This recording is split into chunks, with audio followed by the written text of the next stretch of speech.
Okay, great. I think we're live now. There might be a small delay. Okay, beautiful. I'm getting a notification. We're live.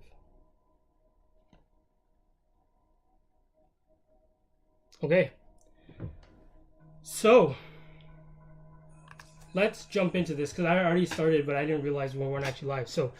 Um, okay, so let's jump into this. So what we're going to be doing here is I'm just going to go through some back testing on an idea that I'm working on. Realistically, it's the weekend. I would naturally go through.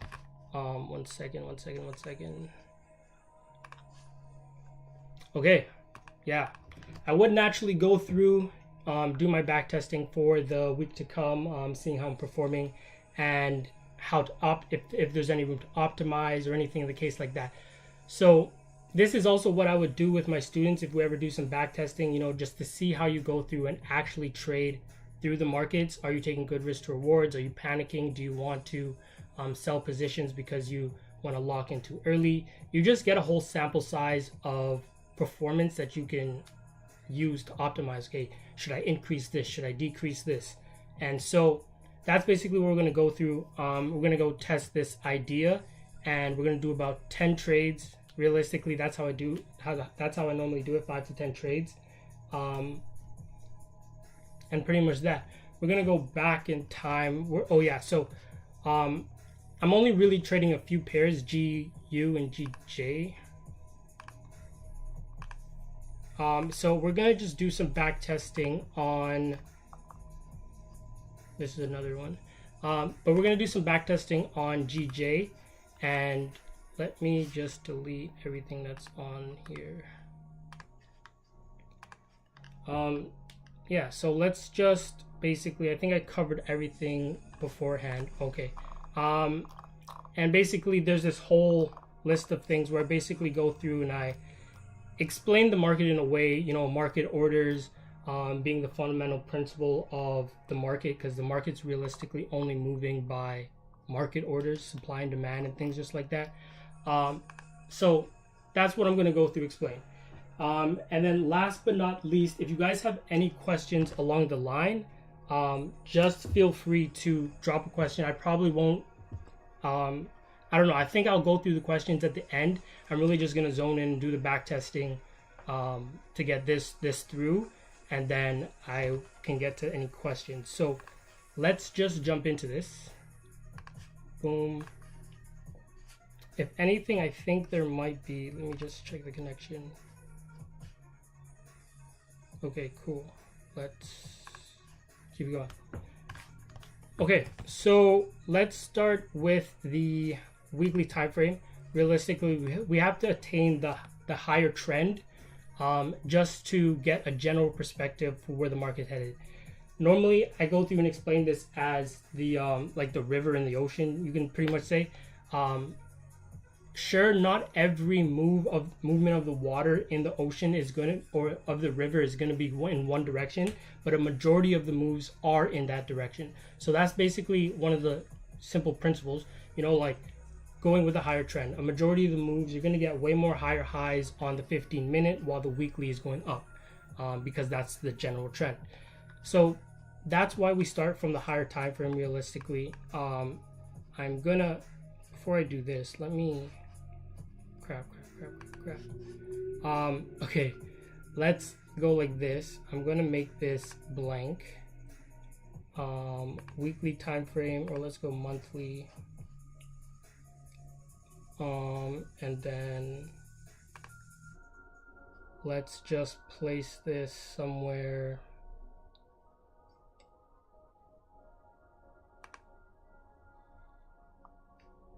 Okay. And let's undo this. So let's go through. So realistically, the tools that we're going to be using is the Fibonacci, and there's a few areas that we have on here. We also should use the 50. So there's a few areas we have on here. Realistically, we want the general trend of the market. We can find these using just support and resistance. Support and resistance is like this, which is going to just end up getting marked up. We have this one over here, stuff like this. Okay, so when we use the Fibonacci in this way, realistically what we look for are extreme areas in the market. They're not always going to be hit for an entry, but what we want is for them to, what we're waiting for is for them to be hit, right? And then we have it continue up. Realistically, this type of thing happens, it'll break through the support, and you'll have a lot of buyers waiting here, it'll push through the support, activate a lot of sellers, and then continue back to the upside.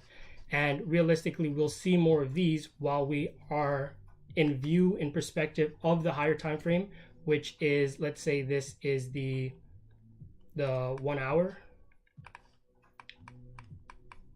Let's say this is the 1 hour, and then the whole weekly as a whole is just like still making higher highs. Maybe this is a bad drawing. Is still, let's just say, making higher highs. So that's the weekly, and then this is just minor moves in here and 1 week. So that's the general idea. There's going to be an extreme area in the market where a majority of the people lose, because we have to think about it. You have a majority of people in the market realistically lose. Now, so the idea also goes into how a lot of businesses are run, where the market is going to create opportunities that seem, maybe that's not the right word. It's going to create situations that are enticing, situations that it's like an ad. An ad is meant to persuade you to go and buy the product type thing. So the market does the same thing in a way where it gives a general move. Like, let's say there is a pretty much like this.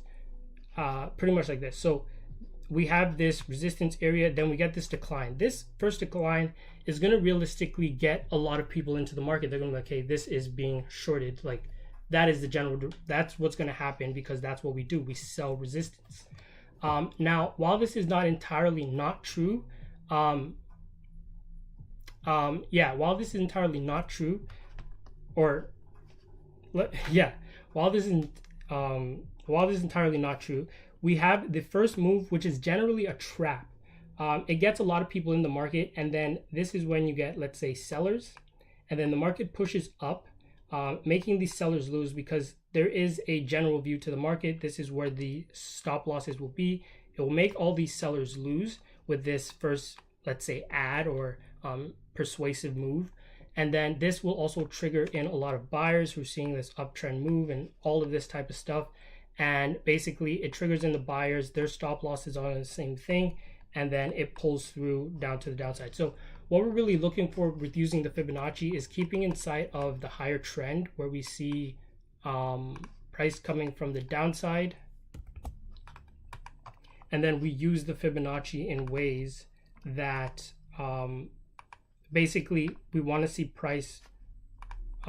We go through, measure the swing high to swing low, and we'll even have this one measured as well, and then look for the likelihood of where these areas can pull back to just go back into the general trend of the market. So let's just go through with this whole back testing and see how it goes. Okay, so we have the lowest point here, which is, we are at July, we're like August 2019, and then this is October, call it November, October 2016. So it's about a 3-year gap since we're at this low point. It's probably a vital area. We also have these things down here, and probably something intermediate around here. And then these are just marking off general areas where I can look for the market to come into a turning point. But I'm actually going to be using the Fibonacci to determine my entries and partially determine they can be used for determining targets as well. But realistically, this is to focus on risk to rewards. Let me double check. Okay, cool. So let's see what's going on. So this is the weekly time frame, and we have to break this down into the lower time frames and just that type of stuff. So we have this low point. Let's see what the daily is saying. So like I mentioned before, with the movements of the market, we're in a general downtrend right now, but this is a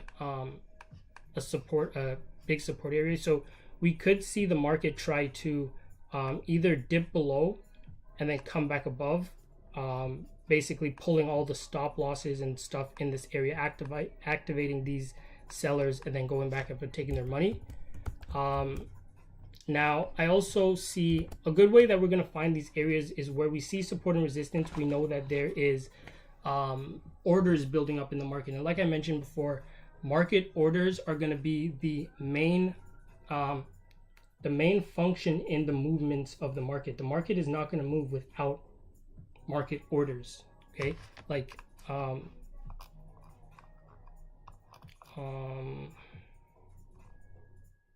market orders are like basically the fundamental principle of this.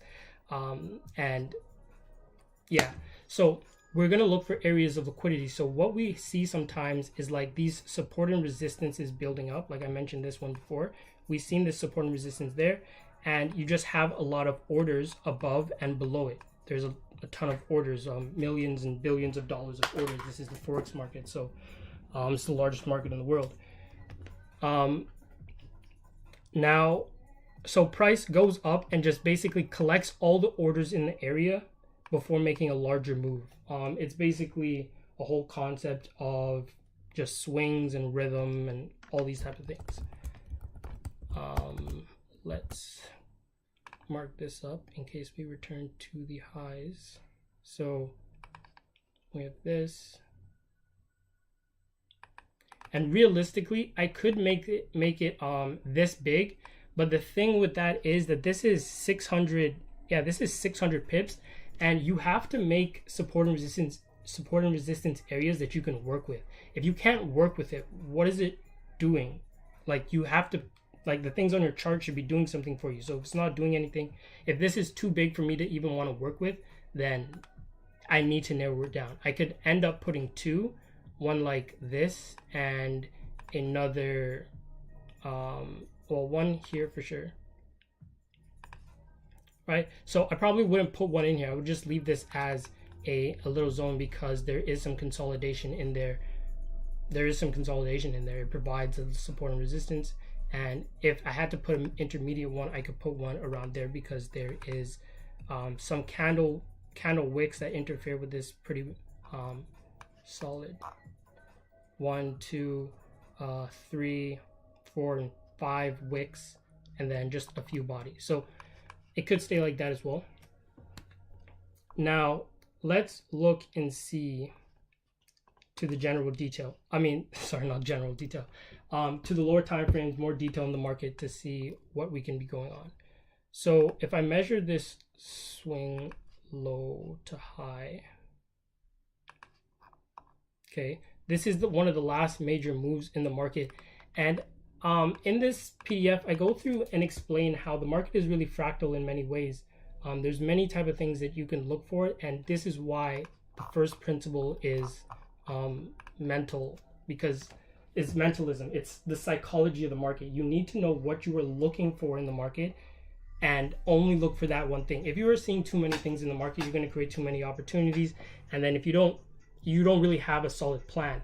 Sure, you can use confluence strategies, but still you have to stick to that confluence strategy. It's not support and resistance one day. Well, a lot of things are support and resistance, but like it's not one method one day and another method the next day and another method the next day. It's consistent in one method. One method will lose sometimes, it will win sometimes, but you stick with the one method. Make sure it fits your personality, it fits who you are. Like, you shouldn't be stressed about this.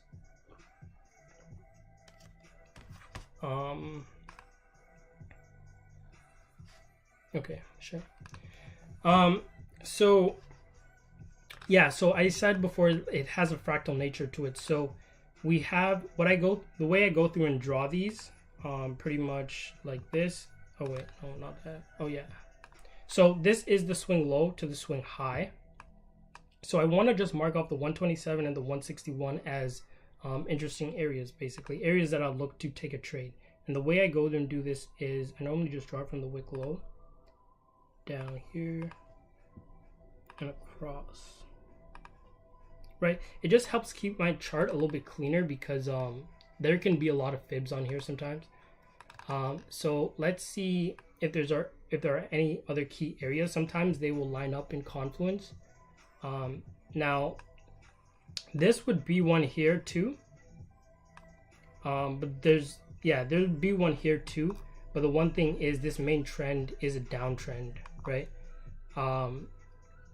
Yeah, the only thing is we could have some a lot of buyers try to come in here because this is a weekly support, come in somewhere around these two levels based on this swing that we just measured right here, right? And then what we just want to do is look and see if there are any deeper swings that could be used.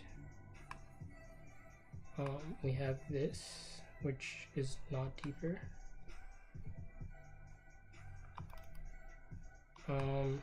So the only other move that we realistically have is this one right here, the swing low to the swing high, just to see. So what we realistically could have is an average move where price just rejects the support. That would be one of the more average moves. It would be something like this, where this happens, price could pull back to the extreme, like I mentioned, like this, and then continue to the downside. Or we could just reject from here because we already at a 127 level here. And then we're also pulling all of the supports in this area, right? Because we see support building, so there's a lot of orders above and below these areas, a lot of buyers and sellers. So it goes through, and we're just going to take some money and push up to the upside.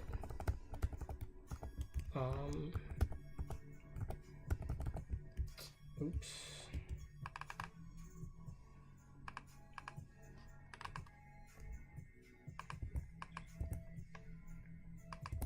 Okay, so we have this one here, like I mentioned. Let's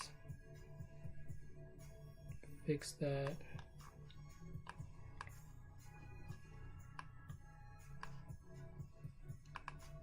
Let's put this like this. And then another reason why I have this like this is to differentiate between the higher time frame support and resistances and the and basically the Fibonacci areas. So let me just delete this. And so I get to delete it, and I can still see where my key areas are on this if price wants to dip below those areas. Realistically, I can measure this swing as well to see if we'll go back how high, like where the targets are. But first let's see if the market even lines up to anything that looks like an entry. Okay, so let's go down to the 4-hour next.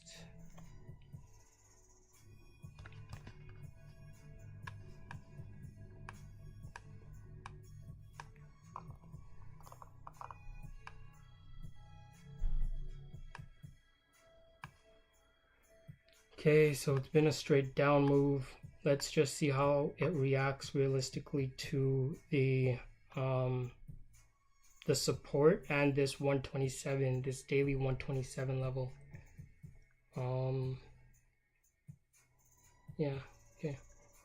Let's just tick. Okay, so it pushed to the upside.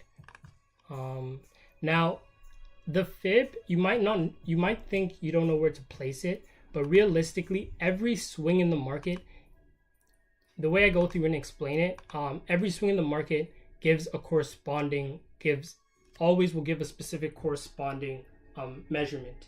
Now, there are many variables to it. You should get it, you should read it. But these supply and demand areas, these support and resistances, these market orders are being produced on both sides of the market at every movement that there is, because there's always a buyer and a seller in the market at the same time. Okay, so it's like I go through and explain it as well, like your good and your bad days. Some days, like let's say throughout the day, you might have a peak of the day and you might have the worst part of the day. In a whole year, you might have like the best day of the year and you will have the worst day of the year. The same thing goes through in the market, where there's a peak and then there's a low, which we already basically knew. So what we go through and we just understand is that there's always going to be room for opportunity on the upside to and the downside. But like I mentioned earlier, we want to go with the higher trend. Okay. So that's why we basically have all these measurements. Like if we were to take this trade where we have this measurement, something like this, these trades will end up just losing because we're going one against a trend, and we see that these 127 and 161 areas don't hold. Now down here, let's see if this is applicable. So in this case, we went to the 161 and then we pushed up. Realistically, I didn't take the trade, as we all know. Now I want to just see how the price develops from this. Like, is it going to actually hold, or are we going to just end up dipping back below? But I'm just taking note that we did reject that one, but let's see if the trend wants to go anything and change. And I go through to explain the trend in a way where there are directing aspects, let's say like when the trend is really going down, and then there are creation aspects where the market goes in consolidation. And realistically, we're looking to take our trades in those consolidation areas, because there's going to be oftentimes there are extreme areas to those consolidation periods, where the market then goes off into a directing trend, a momentum trend, and then it cycles between the two. It just cycles between the two. Okay, so let's take a little bit forward and see if we have any support we can stick at.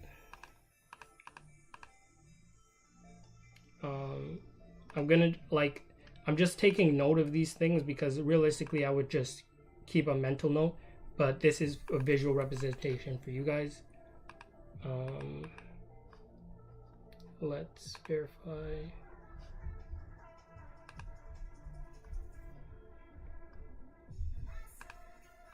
Okay, so in this type of thing, we just got a higher high structure, and I want to just see if this upholds itself. Like, is it going to continue? And then I'm going to start looking for extreme areas in this, because realistically this was an entry point, this daily 127, but it's not something, I think it was a little too early in my idea, because we're heavy on this downtrend right now. Okay, so right now support is holding and we're making new highs. So what I'm going to do is I want to see a little bit more of a pullback, and then I'm going to use the fib and I'm going to measure this to see, is there any type of extreme area in any of these, normally below a support, because we need those stop losses pulled, those market orders to be activated that are around the support and resistance. And realistically, we're just trying to go with the higher bias. Right now the higher bias is down. One thing I need to do as well, let me just go back, I need to set weekly separators.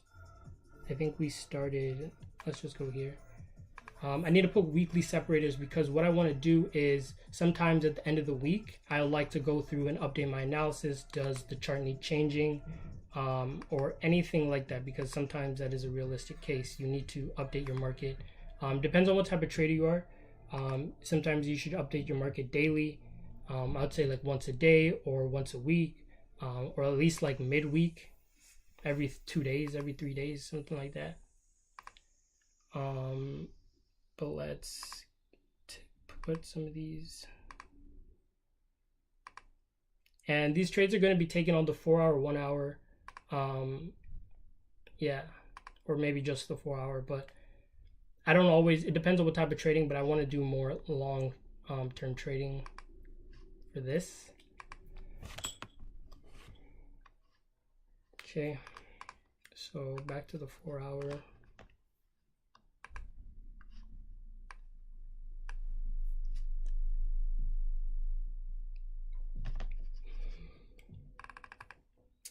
Tick.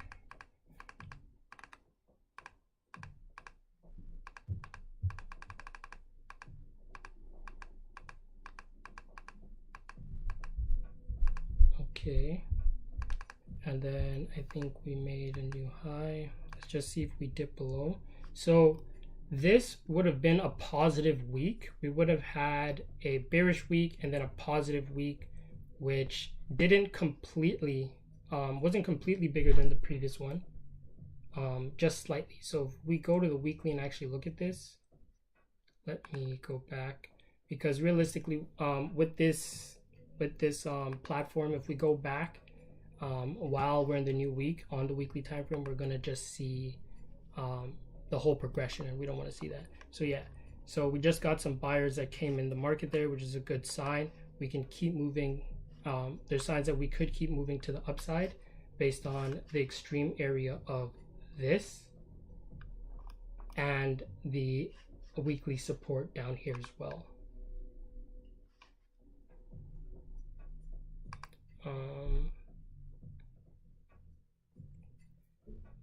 Let me just verify. Cool.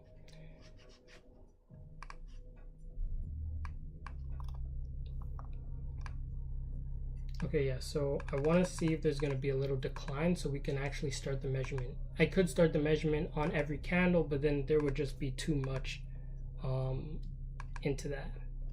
So we're consolidating. We have a little dip. Let me measure this.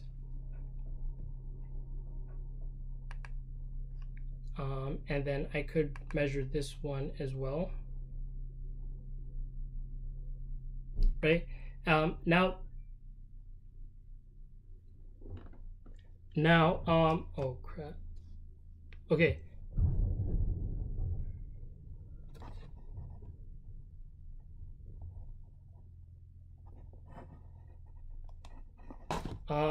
So we have two different swing lows here.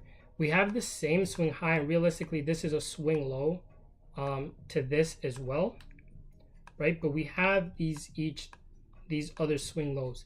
Now, like I mentioned before, each swing in the market, each vibration in the market is going to create a certain extreme area that we're going to look to actually take our trades from. We actually have the 127 and the 161 here, so there's a likelihood that I could look to take a pending order at both of these areas to take a trade to the upside.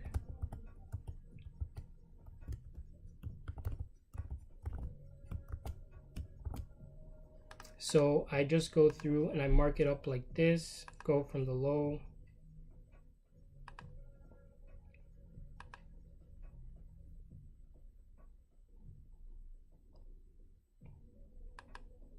Oh crap, I deleted the last one.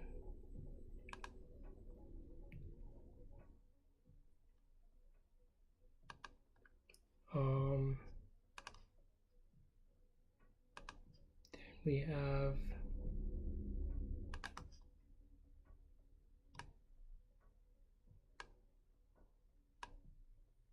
this one, and this one is about 50 pips, so that's not too bad. That's not too bad. We'll just see how it goes. So let me just delete the fibs. And like I mentioned before, I could look for these to the upside as well, but I want to limit my opportunities to the degree that I have an advantage in the market. I'm not just going to jump for anything. Like, I need to have my areas predefined and make sure things fit my schedule. Am I doing too much or am I doing too little?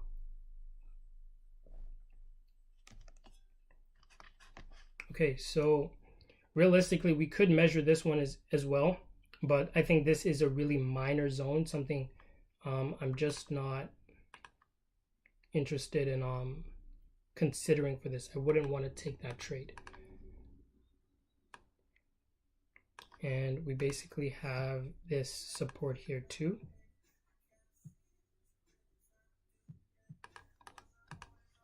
Right, so these are areas that we can look to take a trade to the upside. Realistically, what I'll do is I'll set the first pending order. I need this for my take profit.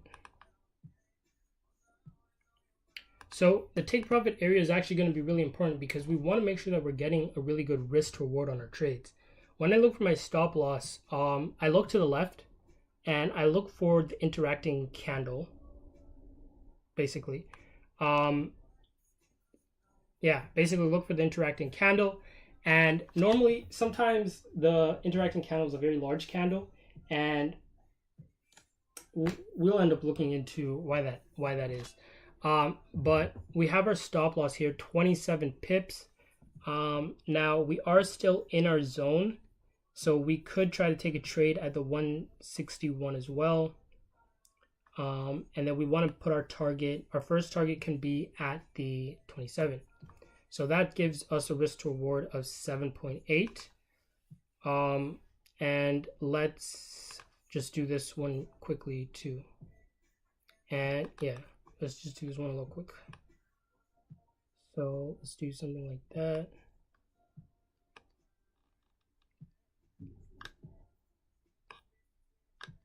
And then, so sometimes these don't get activated.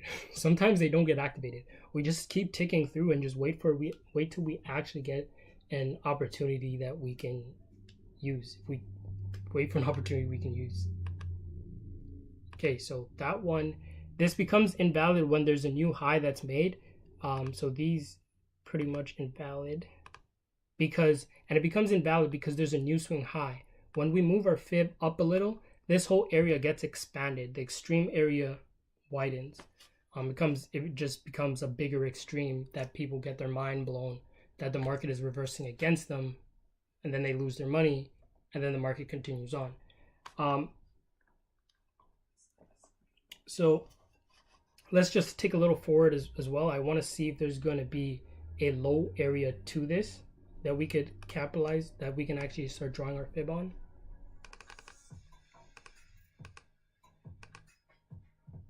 Okay, so there's new highs.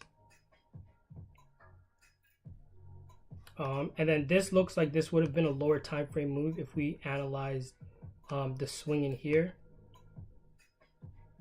to get the 127, use the interacting candle and the wicks. You'll end up seeing it inside the PDF, the guide. But we missed it and price is still continuing up, so we're going to wait for a little pullback so we can measure the area.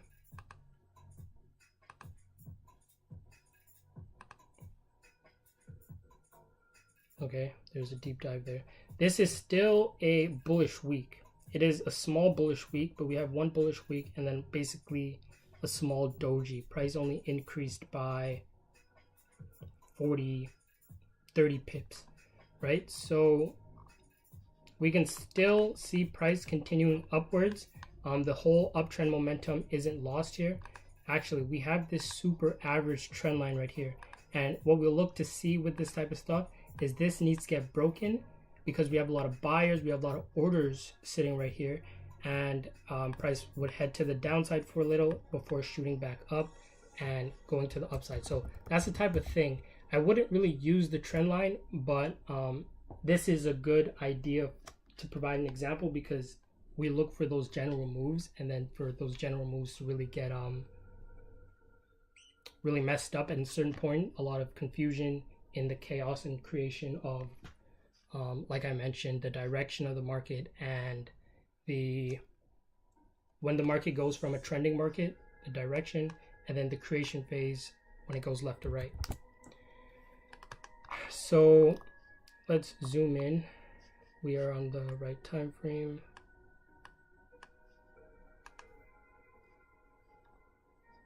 Okay, crap. Let's delete these ones. We need our fib placed from this low to this high. We don't have this one mapped out yet. And this is the start of the week. So we need this mapped out.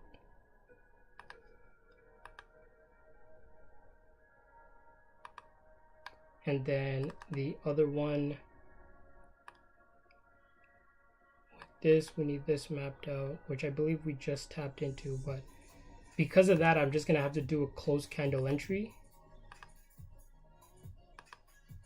Normally I would set a pending order like I did for the other ones before, but realistically I didn't get the time for that. So we can see here that the 127 of this move right here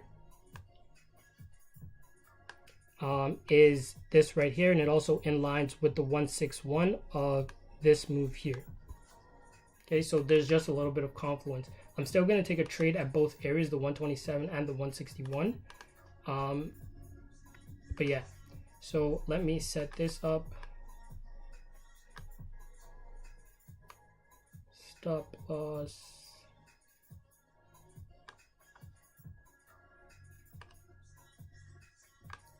Take profit.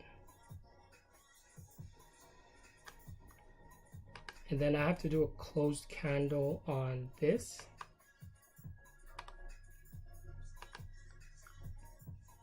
Because closed candle there. Let me see how low did this actually go. Okay, so our original entry would have been at the 127, and our stop loss would have been right around here, which means we should just use the original stop loss and not adjust it. So what happens sometimes, which will be great if it happens here, but sometimes we place our stop loss in an area and then the market dips below it, hits our stop loss, and then still closes as a valid trade. You would just end up taking that trade and adjusting your stop loss to the new low. So in this case, I'm going to still use the low that we would have used, which is going to be this, if it makes sense. This is risk 1 for 2. Not necessarily something I would want to take. And not necessarily something I would want to take. Can we do... Yeah, so that's no good. Realistically, I want a risk reward of at least 1 to 3. So because I can't get 1 to 3 on this, I'm not going to be interested in actually taking it. Now I could do this one, so I'll leave that one in. Let's delete the fib. Let's tick through. And now this is still a valid area, and also if we measure the high to the low, we also get some confluence around this area as well. Like we should end up going into that 161 area before getting some moves back to the downside. Could be because there's some support and resistance. Let me go here. There's support and resistance in this area. So that just tells us we have orders here. Let's just tick through because we have nothing. Price moves left to right. Dips below.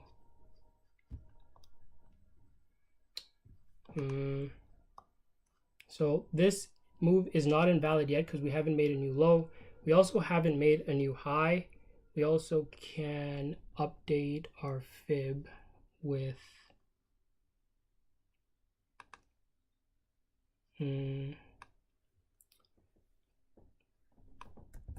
update these lines because these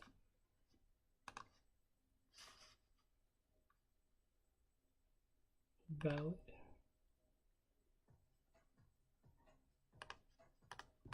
So swing low to swing high of this. This one was the 127. We already looked at that. Let me change the color real quick.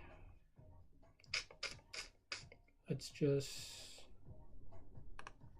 1D stem.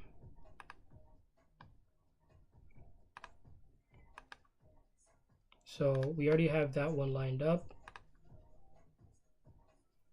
And we have this here.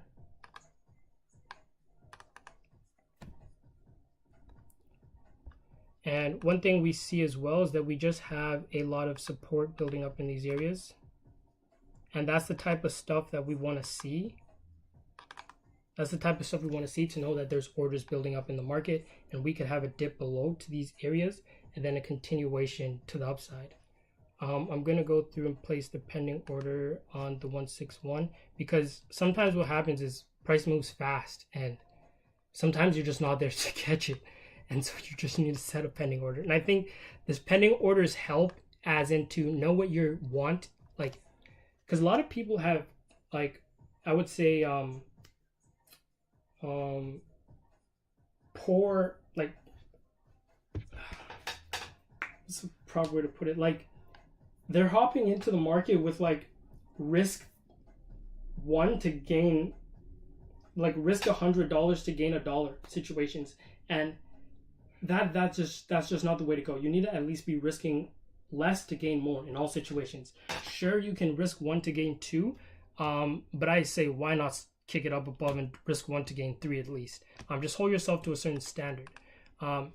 So we have the stop loss in here is going to be right here, just below these areas here, a little bit lower, like that.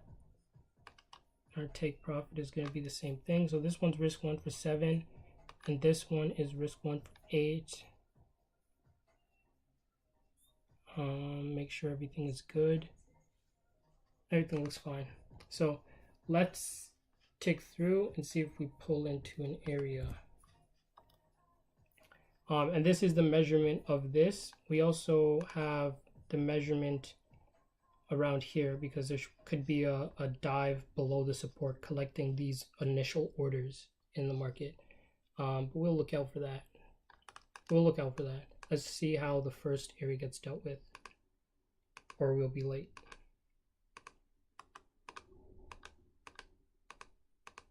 So a lot of support and resistance building up here. Like I mentioned, a lot of support and resistance building up. I hope these colors don't get confusing, but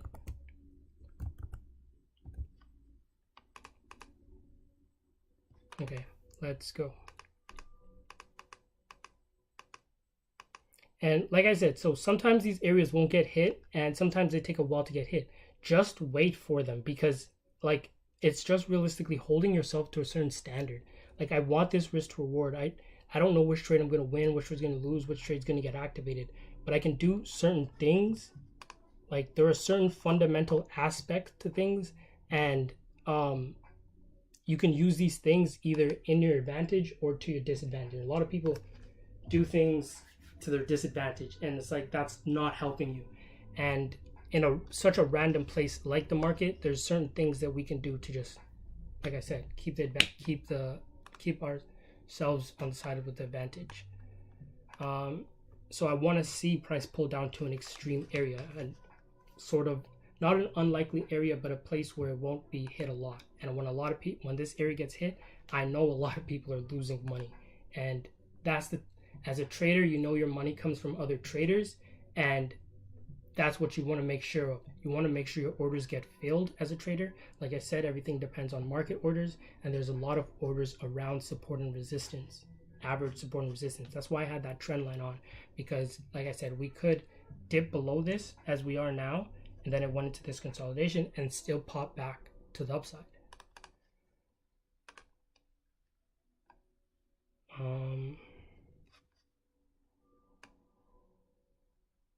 And this week here was a bearish week. Or no. We have the week in here, something like that.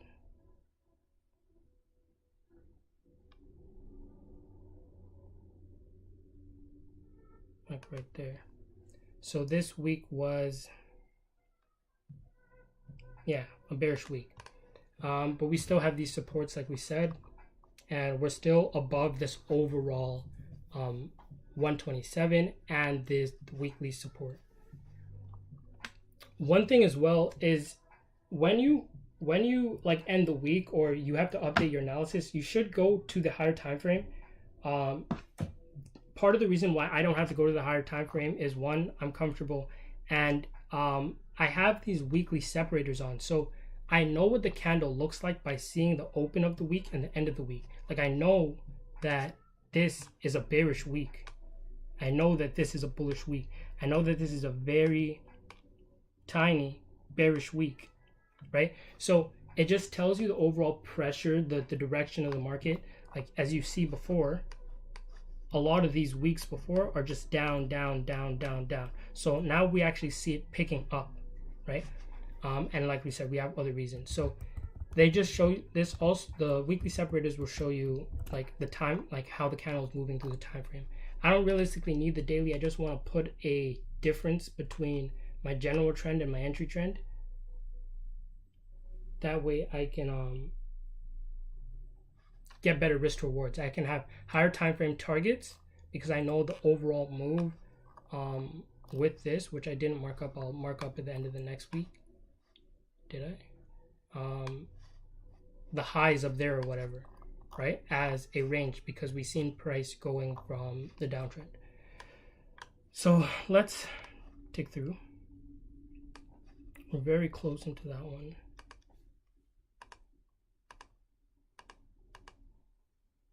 Okay, so this one lost. Okay, is there something I can put? Normally I would record these on a program, but record them and then we review them after, but I just want to make this quick as possible. So this one lost, right? That's a natural thing. That is -1R, and then this position right here kicked in. So this is 7.6R. Now we still have to manage the trade. So the way I go through and manage a trade, this is the 161 of this area here.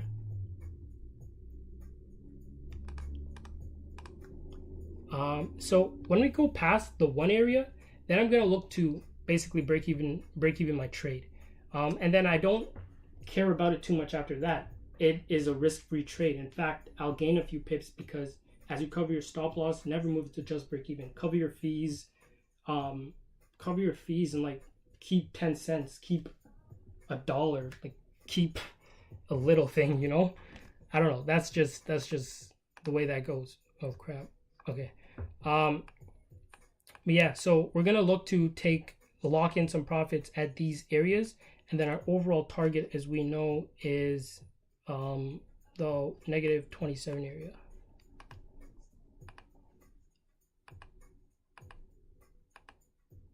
Okay, so at that point I can go like this, and we'll just say we locked in a few, and you just let it do its thing. We're going with a higher trend. We have the possibility of some resistance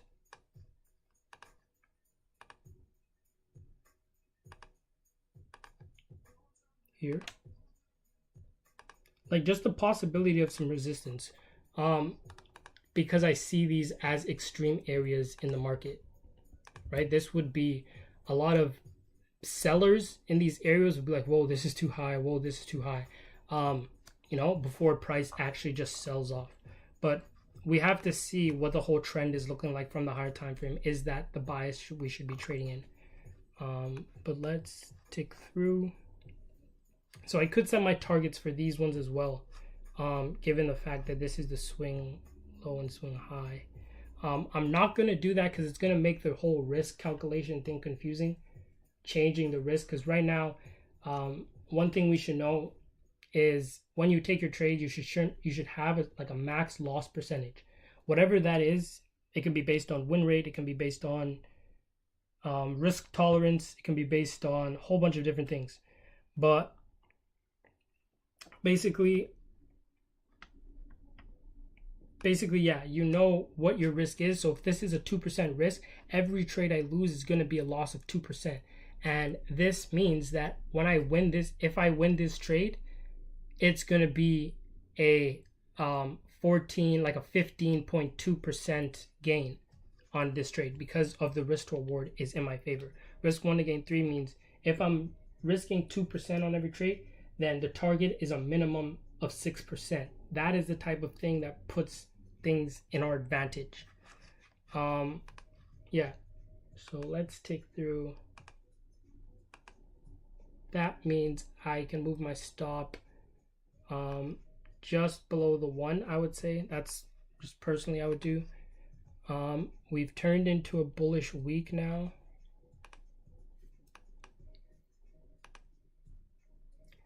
I want to mention as well, so when the market does this type of thing where it doesn't actually go beyond the area, I don't move the stop loss. Those, like, it's just to follow your rules strictly. If it doesn't close on the other side of that level, it hasn't closed on the other side of the level. You can't make a move on something that doesn't happen. So, okay, this one hit the TP, that is 7.6 R, and we can just look at these after. But that's 2 trades. That's 2 trades. So let's go through. We can see some sort of decline here. I would look for more, like I'd look for basically the same move. I can use this as a general support and basically look for price to do the same thing. Come back to this area, probably give some type of buyer's move, dip below, and continue to the upside. When this week ends as well, I'm just going to check the trend, check the higher time frame, and see, like, what is it looking like. Let's delete that.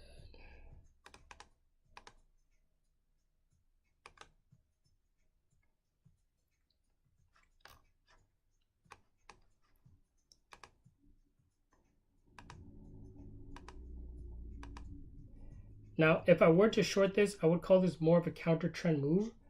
Or you could take it back to this support area. But realistically, like, I think that is against of everything right now. And the end of the week is coming, so I'd rather just wait for that.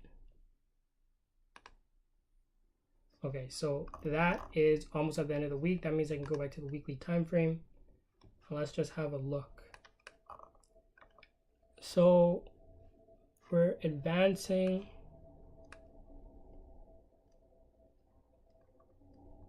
We could come back to these areas, at least this.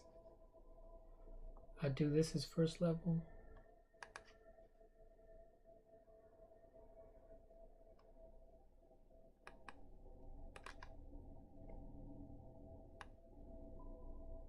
And we can start slowing down around these areas right here.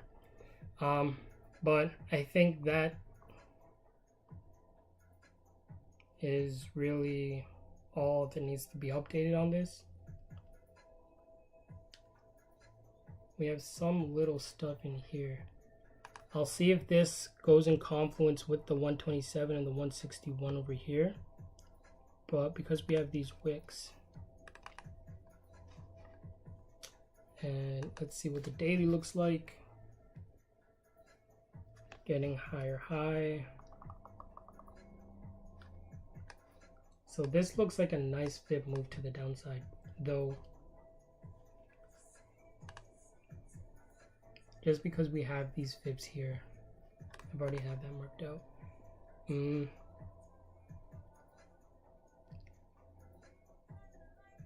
Yeah, but we'll just wait for some buying moves.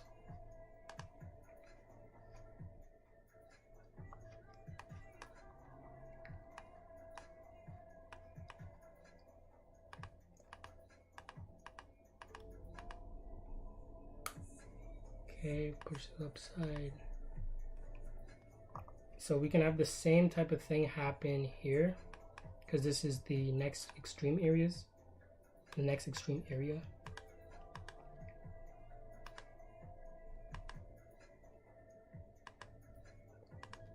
And then I can just take note of something like this as well. The fact that we have this support. I'm just waiting. If this level gets broken, through, then I'll just delete these, and then because this is a minor move. This is just a minor move, a minor potential move to the downside.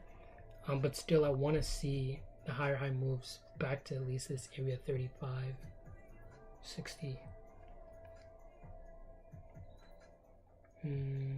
Tick forward.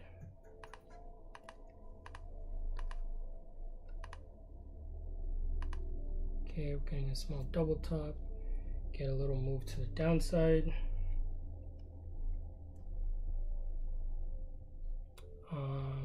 This one does act as a little valid support for these, right? So I could leave this in,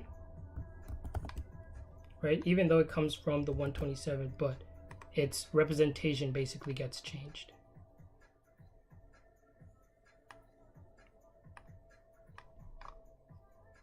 I'd rather take this at a more general support because we already hit the 161, so we could come back to the downside. Let's just see what our potentials are. Low to high. We have, I'm gonna change this color back to blue.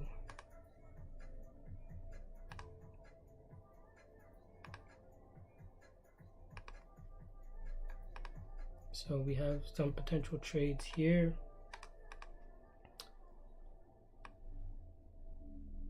And then I'm gonna mark this off at this low.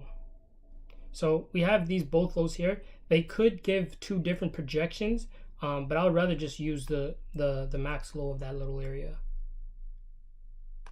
And this is what I mean by the market is really in a fractal nature. So these moves are going to be produced on all different time frames, all different in many different ways, to the upside and to the downside.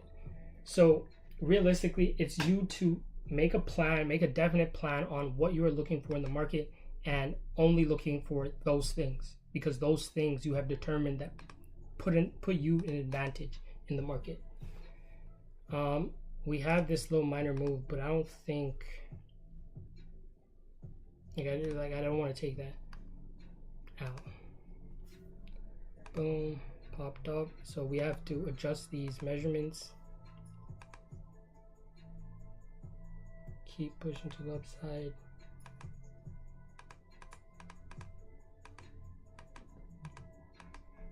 Right now, I don't need to really update the fib because I can see the structure. If we're gonna pull back, we should pull back below this. So I don't really need to update it yet. We'll just see if we near closer to that area. We could actually look for a move to the downside. Like I mentioned before, this is a resistance.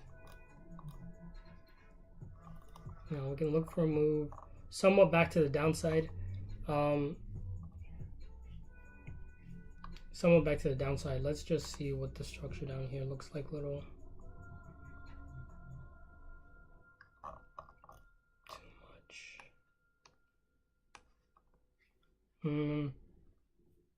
So we would measure to see if there's going to be a fib area around here. Let's go from the swing low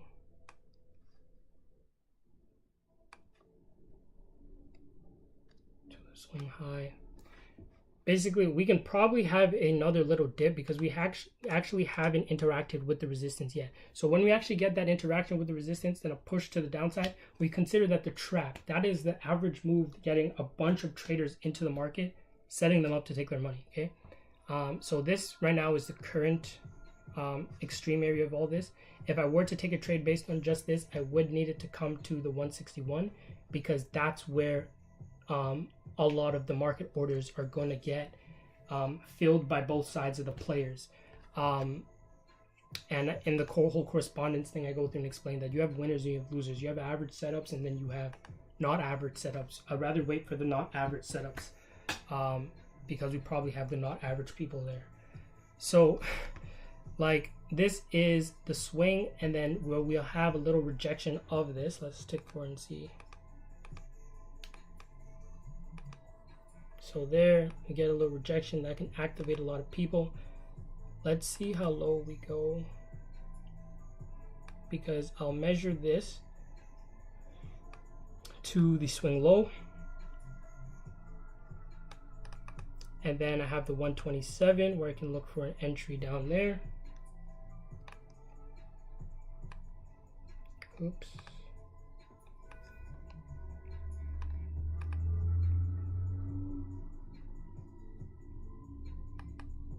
something like that, something like that.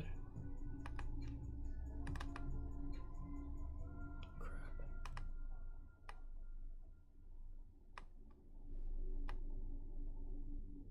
And then to find my stop loss, I'm just going to place a line on these because I can see the stop loss area that I'm going to choose is going to be far left.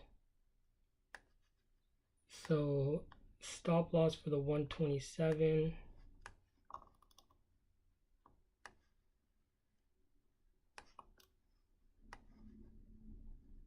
How long have I been on this now? What time did I start? So stop loss for the 127 is going to be right here. Stop loss for the 161 is going to be right there. If I end up deciding to take the trade, that is. So stop loss 1, and I would decide to still take the trade if the risk to reward makes sense. So I can do something like this.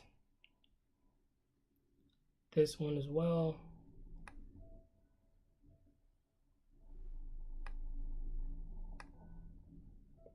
So we have two areas. We have multiple areas that we can use for our target. So we have this negative 27 area. Do we have a general support here? We can deem this as the mid zone.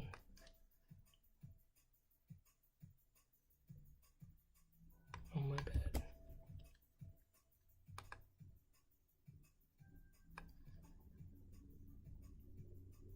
So what we seen from the weekly time frame was that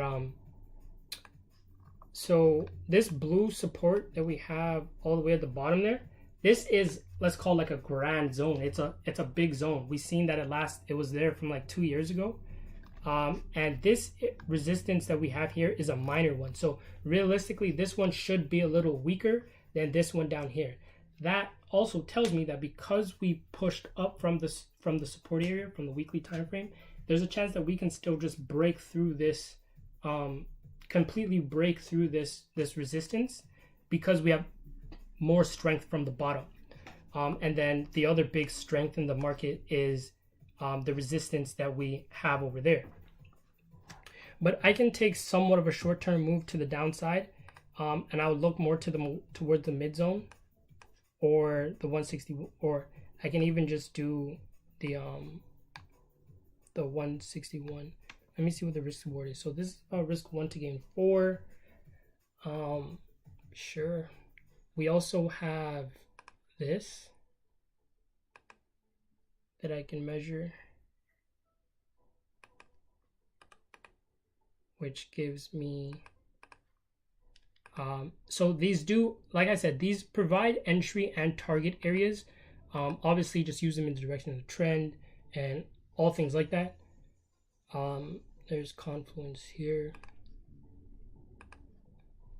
and then we have this. So I don't really like these areas because, like I said, I want to take these trades on the opposite side of the support and resistance. So like this here, I'm only taking the trade when if price goes up to the upside and then actually just comes back down. Let's tick forward.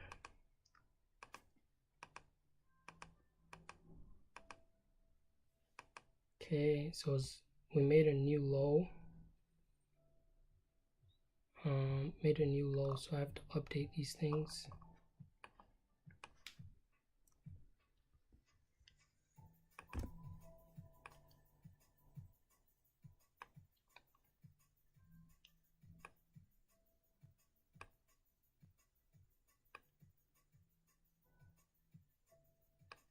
So something like that. So this one now becomes invalid. I would remove this. And I would keep this.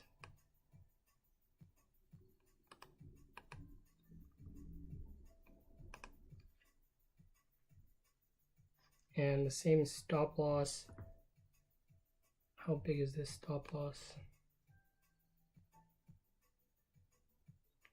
I can do this of, let's do 20, like 23 pips. Target, we'll make the 127.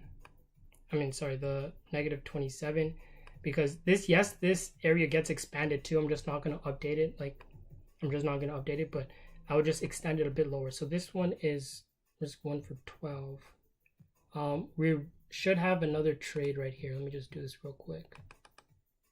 I have to see where the stop loss goes.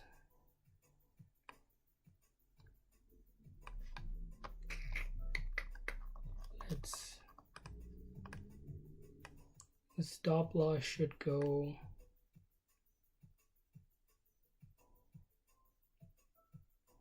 right around here. So if the risk reward makes sense, then it's something we can do.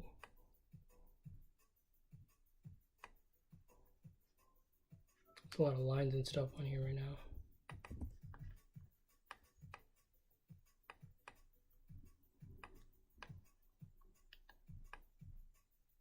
So yeah, that's just about a 40 pip stop loss. And we still have risk 1 for 8.6, so that's not bad.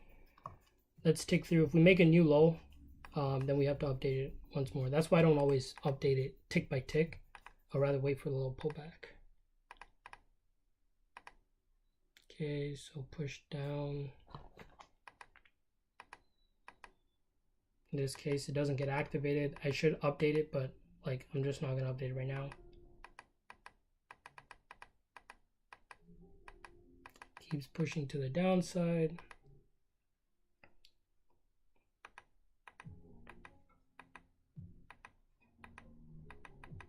Going to a little consolidation.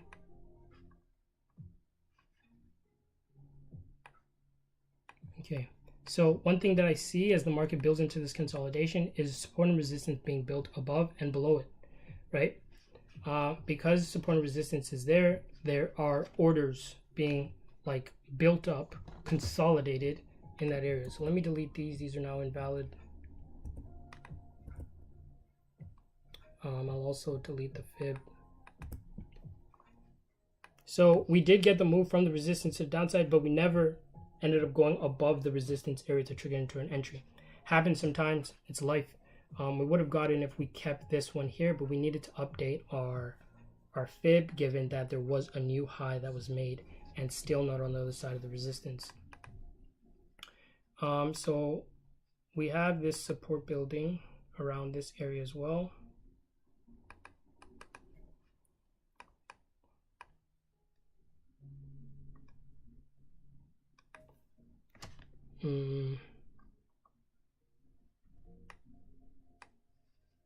So let's just see how it deals with this. If we are to, like, we put our fib on it right now, we would look for an entry that's below these areas. But we have this area here as well, which is like I said, a bigger support and resistance, a bigger support. So it has more of an effect in the market. There's more orders here than there are on this. Why does the chart keep doing that? So let's keep going through. Okay, so that ticked below.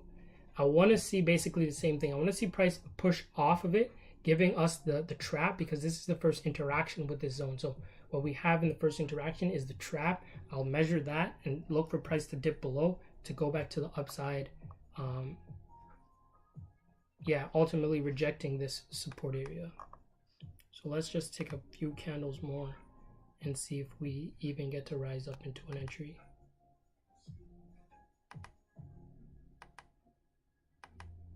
So we would have to update it because we have a new low.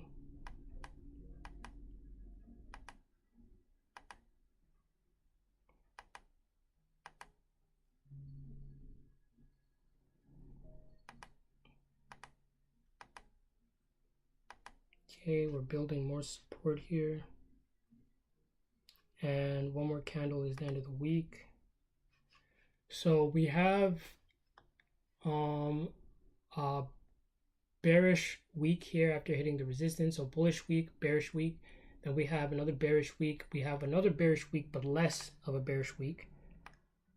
Right, like this goes a certain amount of down, and then this is a bit less.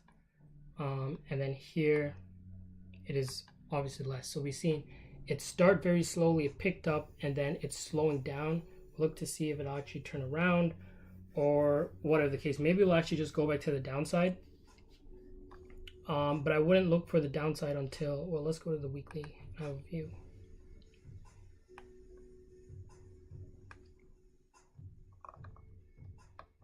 Yeah, so we have a bigger support and resistance at the floor, bigger support, because it is a bit older. It's like I want to say April 2017.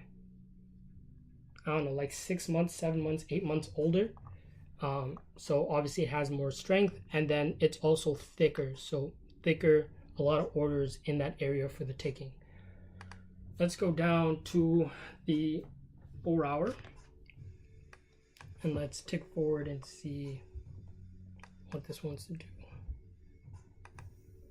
And like one thing to notice is that this is the 4 hour time frame. So each of these, between each of these vertical lines is a week.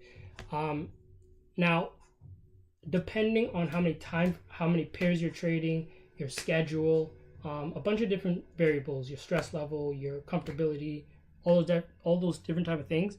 Depends on how many trades you really want to take. Do you want to be trading the 4 hour time frame? Do you want to be trading the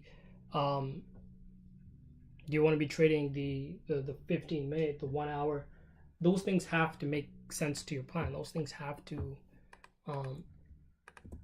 you have to be comfortable with those. So let me get some update on some measurements like this to this.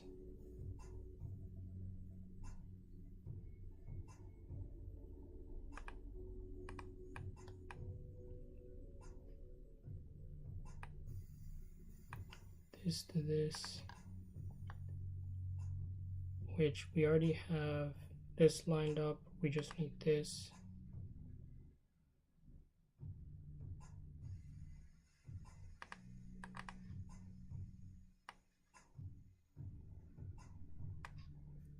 And this is no longer valid.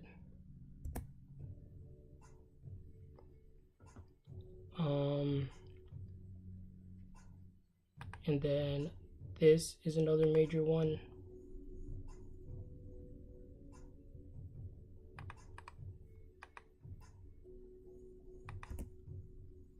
Which we'll mark off.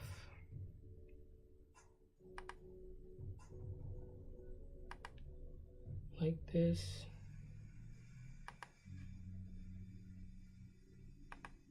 So I would like to see price dip below this support area though. At least if it dips below this support area, I know it's going to be an extreme area. I know there's going to be some money lost. So we have these areas of interest. This support, we are already, this was the mid zone that I marked off, and then this is somewhat the mid of this, and this is the lower support. So because we have this area that we measured, the 127, I want to see if price dips anywhere below these, probably to the 161 to trigger into an entry. We could do the same thing for this 127, but the thing is we have that support that we have orders at too, right? So I'm taking, I could do both, or I could take the more extreme of the situations. Which one is like more unbelievable, let's say. And our take profit can be the 127. So you have multiple areas. We could target this, or could target this, the last resistance, or above, below. I think I'll just target the last resistance because we'll get some more measurements. Maybe this won't even be the low. Maybe this won't. We'll get more measurements to see how much of an extreme is above. Let's zoom out as well.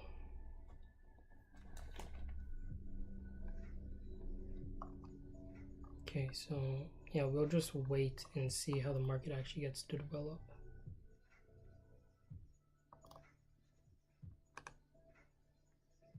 and we're going into the new week.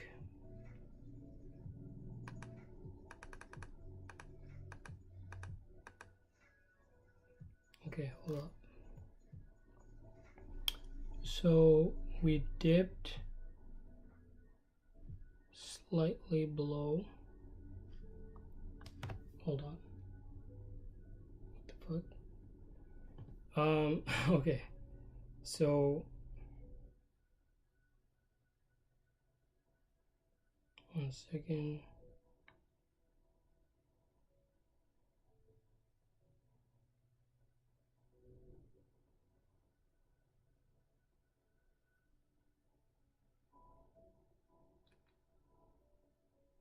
Okay, so yeah, we would just try to go from there.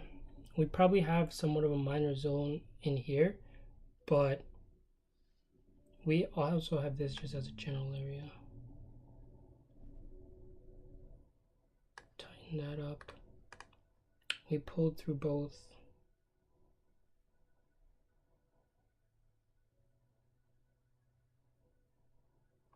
Now let's just tick forward, and our last entry is still valid, so let's just leave that.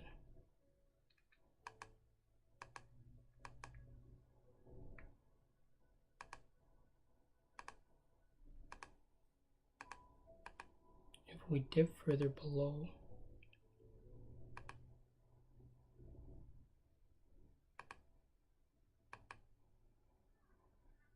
okay, so we pushed it upside. So it would have been better to take an entry here. We would have gotten stopped.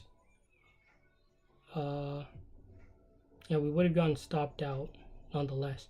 But it's just something that was missed. Those things happen. It's life. What can you do? Let's tick through. Let's go to the end of the week. Right up into these new highs. Okay. So let's update the analysis. Go to the weekly. See what's happening.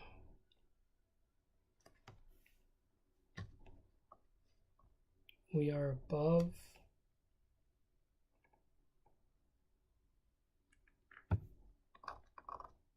that little support. We have another right here.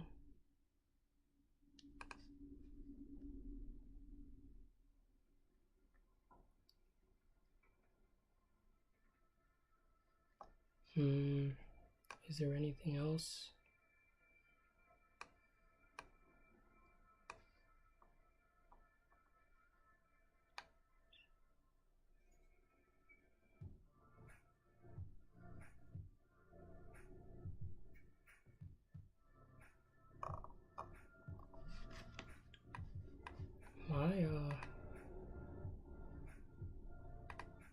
Okay.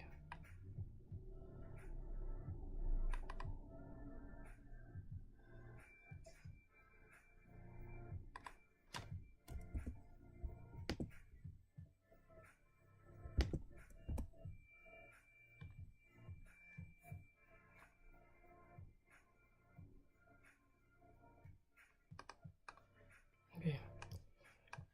So came from this area, we came up. This would be our first take profit area of that 127. Oh wait, crap, what am I doing? Wrong time frame. But we skipped a week ahead.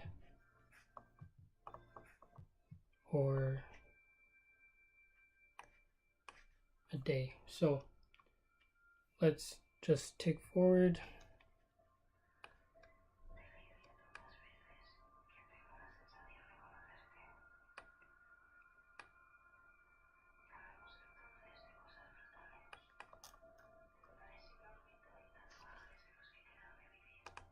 Daily. We already interacted with that.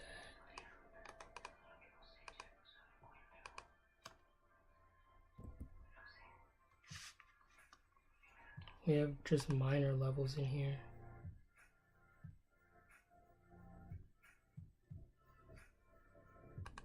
This is the grand.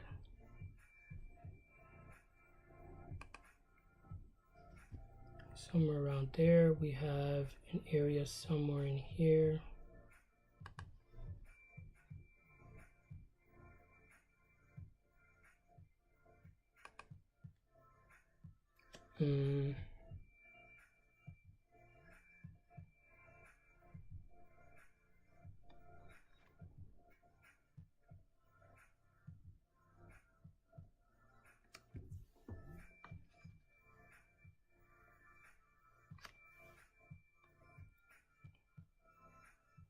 Yeah, so we have these areas.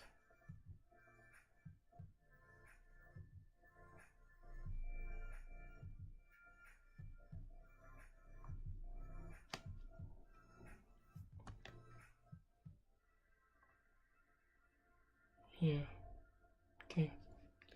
So we should still just keep making new moves. Like I said, this is the 127 off of this area, so there's a good chance that like we would end up breaking even as price closes above this and then the 50 marker. So this just shows us that we can still be going with the higher time frame. Looking for the 127, 161 of these areas. But we'll do that from the lower time frame. Let's go to this.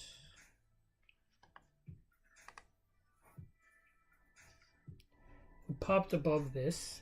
Now we should just look for a dip below because this is the trap that would be happening now.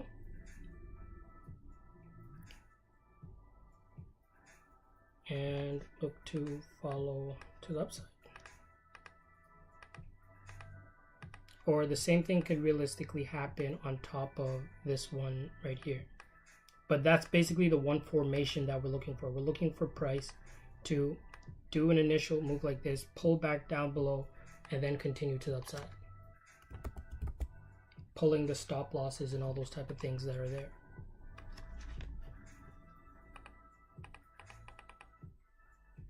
Okay, so we can measure that if we get a pullback deep enough. New high. Still should make it to this area, 143.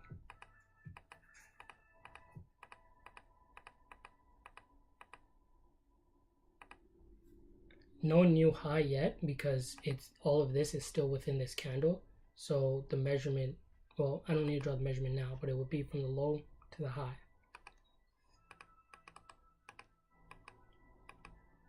Maybe we might just go all the way back up and pull back.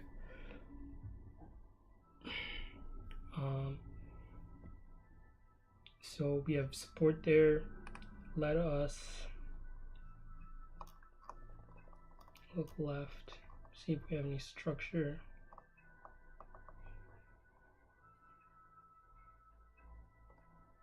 I don't really like it.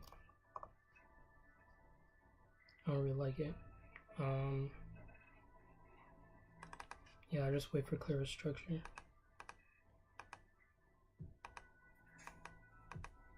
Because if price were to dip below any support, I'd like for it to dip below this. Oh crap, okay. I think we have support building here. Smaller time frame support compared to these ones. So you have to just take in, like the time frame tells you a lot about the strength of it as well. So we can measure that as well. Let's just do it because we're pretty close.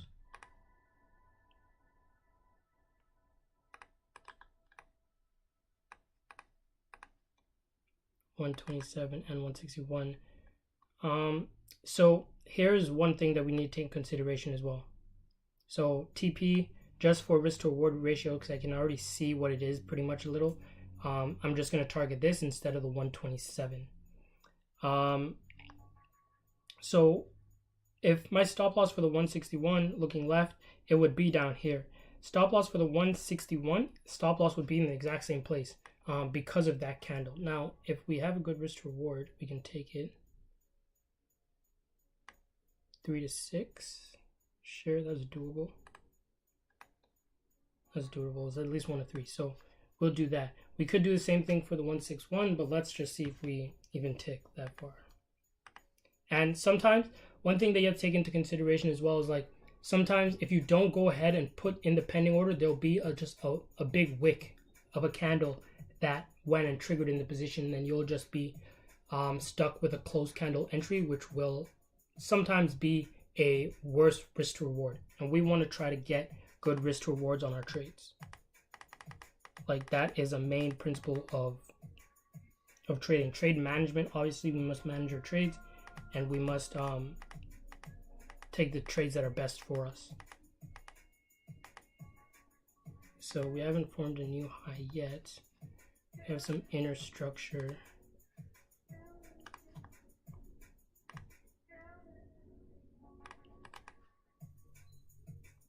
Inner structure.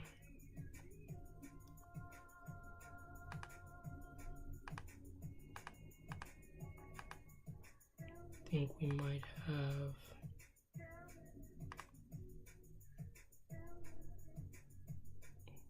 no, I think that's big and valid.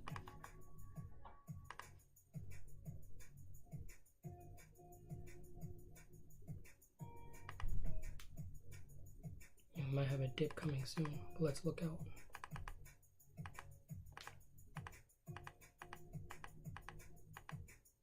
So really tight consolidation. One thing that I need are more weekly separators so I can know when the week ends. 5,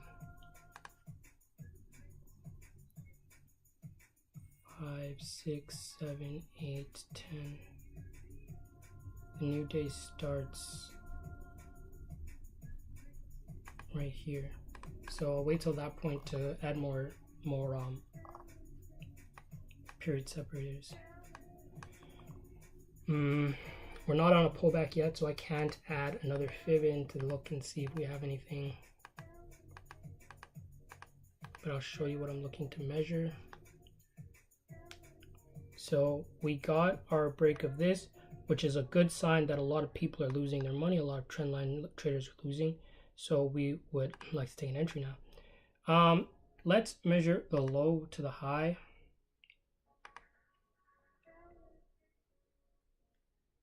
Which we basically have this.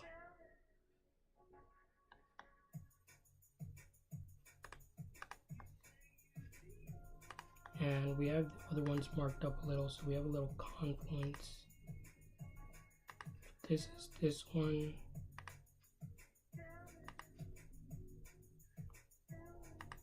And this is this.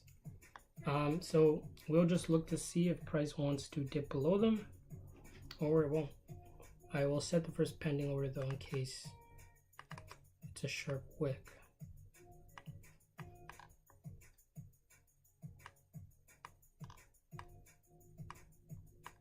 And I think we've only taken 2 trades. So you really need to understand what is your frequency that you want to be trading at, and every time frame gives you. A lot of people say there are many use time frame for different things. I would say your time frame, the time frame that you choose needs to fit with you and must fit with what you want to be as a trader.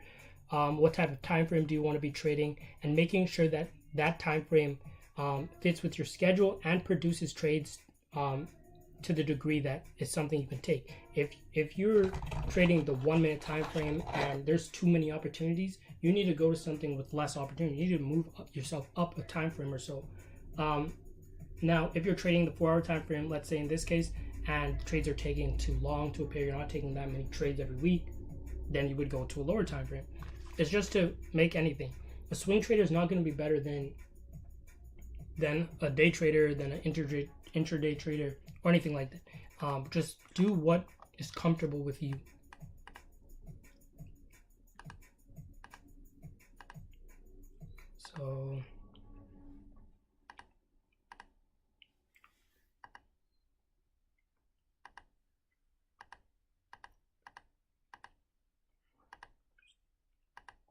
So close. So close. But at the end of the day, you got to look at those things and just realize it's just life. It is what it is. We just keep waiting for an opportunity. One thing I'm going to do, though, is go back and then add those period separators in.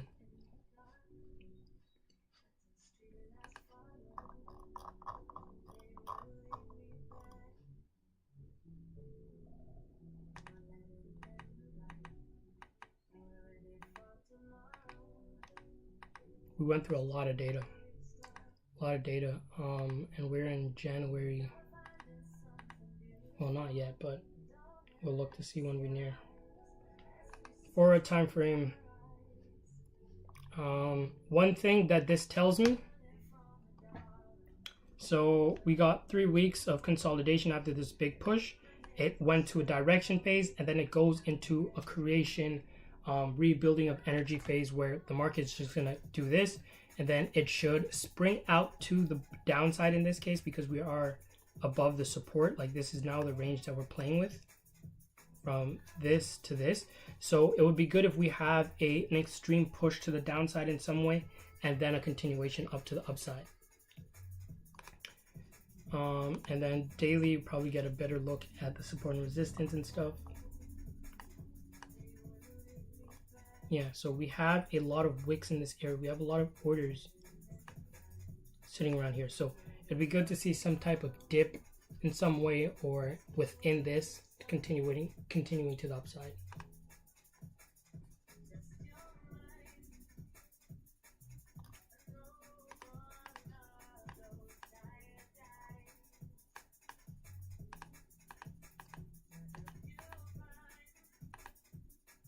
Oh yeah, we took past this.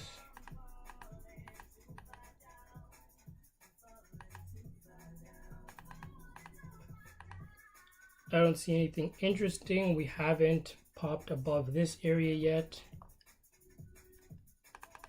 so we just need more information.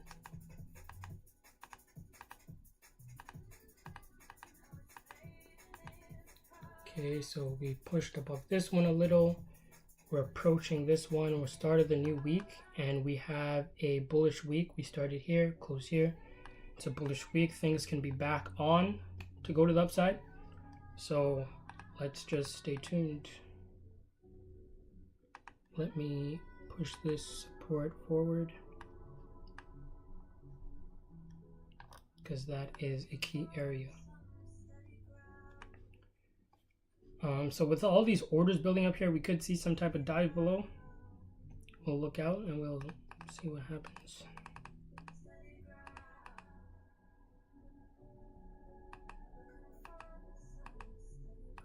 So we're coming close.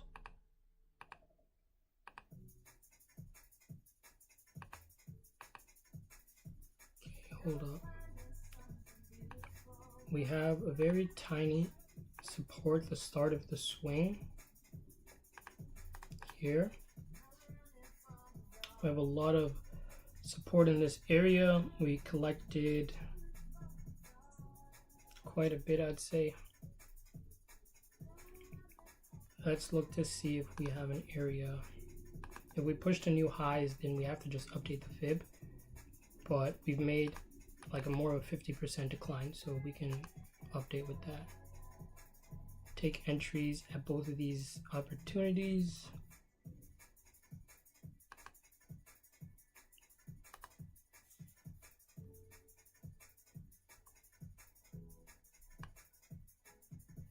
Stop loss needs to go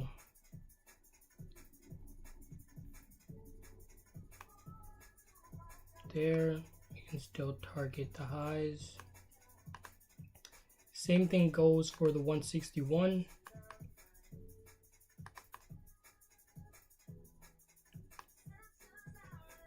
Stop loss. And you should be putting, when you're trading, you should be putting your stop loss first. Like, your stop loss is way more important than how much money you could potentially make. Your risk, you must always consider the risk before considering the rewards in anything in life. Like, that's the way thing goes. Consider the risk before considering the rewards. If you don't have a lot to lose, then it's probably worth the risk. So this is 10R on this, and then this is 10R on this. So let's see.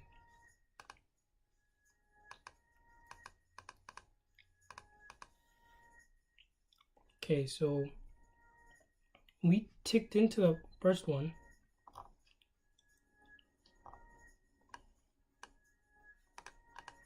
We ticked into the first one.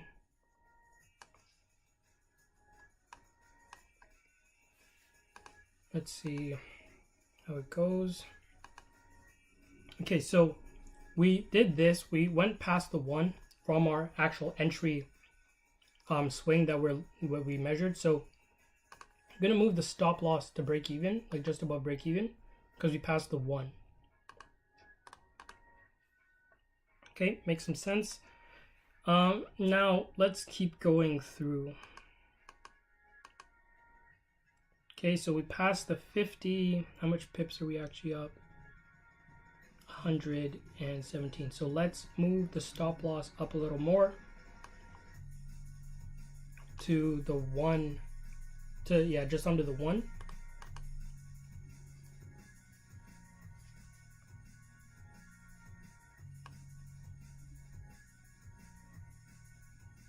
Fix that a little.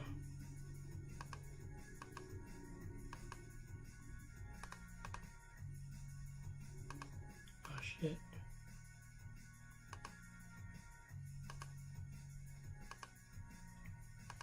Okay, little decline. Hope all is well. Okay, we just pushed to new high, so that first target area and that second target area would have been hit. Let's move our stop loss. Just realistically, we can move it. I'll just leave it just at the 50, because once the 1 gets hit, once the 0 gets hit, I would move the stop loss just to below the 50. But we're up here in these ends now, so we'll just keep with it.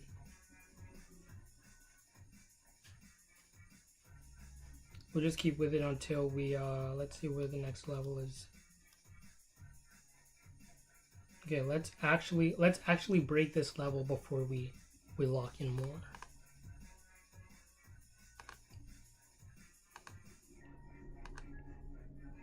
Or let's go to the end of the week. Oh wait, this could be an entry opportunity as well. Because realistically, like I said before, these are fractal things. So these smaller moves are potentials on the lower time frame, on the 30-minute time frame, on the 15-minute time frame. I don't think we can actually go to the 15-minute. I think we're too far back to go on those time frames. But these are just minor moves. So let's keep ticking through.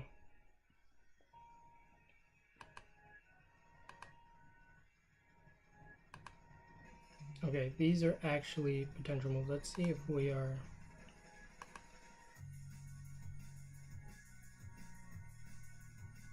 So we're almost there. We also have this support.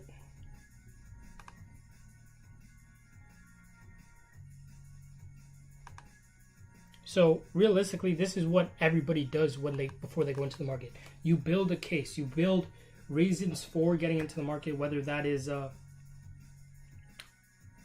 you're building a reason to get into the market. Is there support there? Is there resistance? Is somebody telling you to get into the market? Whatever the case, you build a case, and that is what the trading plan is. You want the case study to be consistent in what you are looking for in the market all round. Let's keep ticking. Oh wait, let me put in the pending order. Just because it needs to be a little above the 127.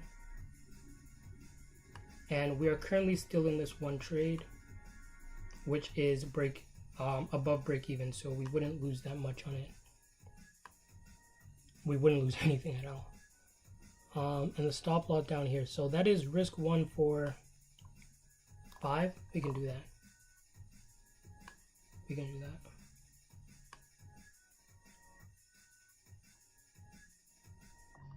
Okay, let's go.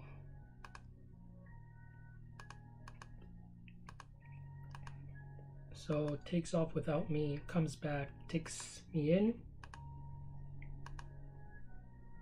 One thing that I want to mention right here. So let's just go back real quick. As the market, so as I mentioned before, when the market hits me in and then goes past the 1, I will move my stop loss to break even. Even though it did it here, it only really covered like 15 pips, and there's a larger move here. So I have already accepted the risk by me putting my stop loss where it did. So like I'm fine with leaving the risk where it is until maybe the 50%, the next level gets hit the 50%, then I'll actually move my trade to break even. Right now the 127 and the 1 is very close together. So I'd rather just let it be. There, we already passed the take profit 1, take profit 2.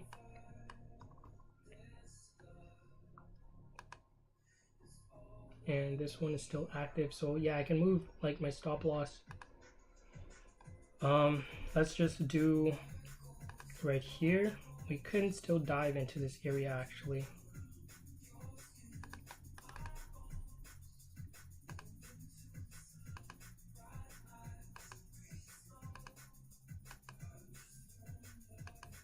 Okay, so this is no good.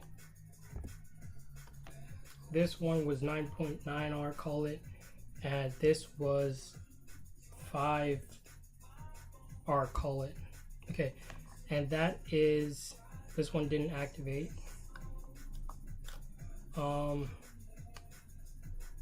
That's 1, 2, that one didn't activate, that didn't activate.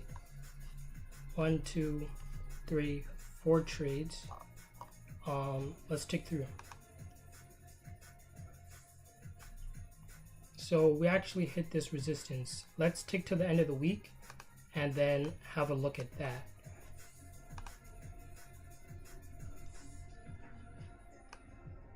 Crap. This was lower than this.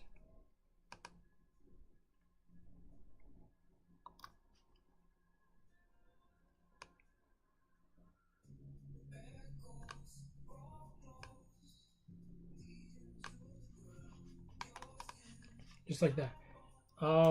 So let's just tick to the end of the week like I said and then have a look. Mainly because you just completed a trade, we just hit another area of interest. Let's just wait and see how things go. So that's the end of the week. Weekly time frame, tapped it so lightly.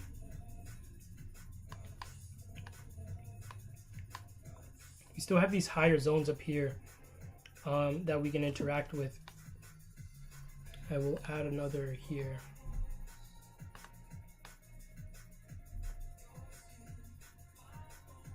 Right, as 2 very small zones. Let me make sure that our live is still good. Okay.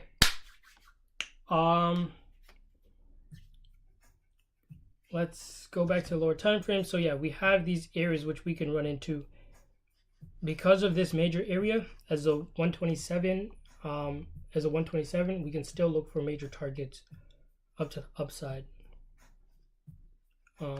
Let's do this. To maybe then just ultimately push back to the downside, because we have a little bit of a the main move is to the downside, as we see in there.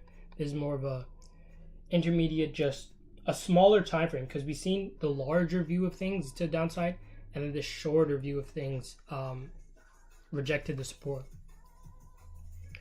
So if I'm to put these up, we have potentials here.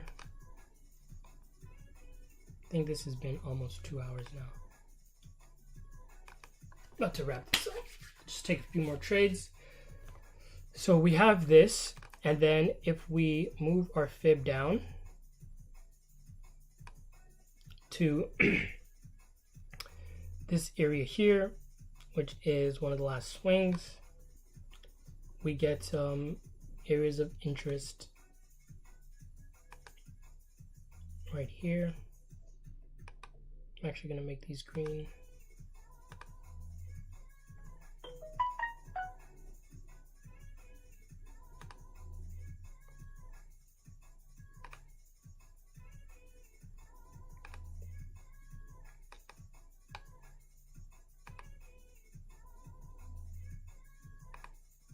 just like that. So we have 1 level, 2 level, and these are more entry levels, extreme levels before a potential change in trend. But we'll just get updated. Let's delete some of these fibs.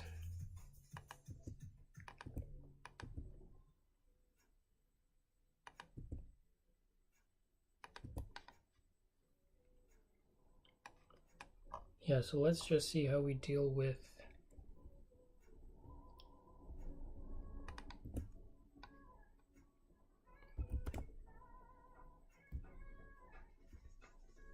I don't think I'm gonna be able to get that one. Okay, cool.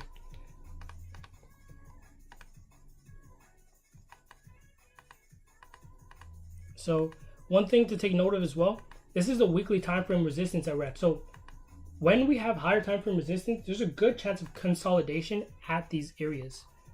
We could even look for a potential short, but I don't want to go against this big move here. I'd rather see, to take short, I'd rather see like some consolidation or a slight move to the downside in the structure, giving some lower lows, and then a pullback against those lower lows to go into a trend. To start trending from that creation consolidation. So let's just tick forward. I'm gonna mark this up being the low area.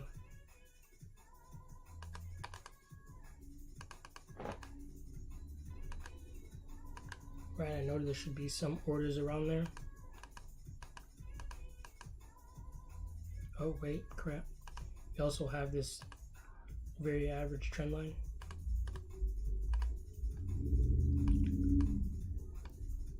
Time to measure this.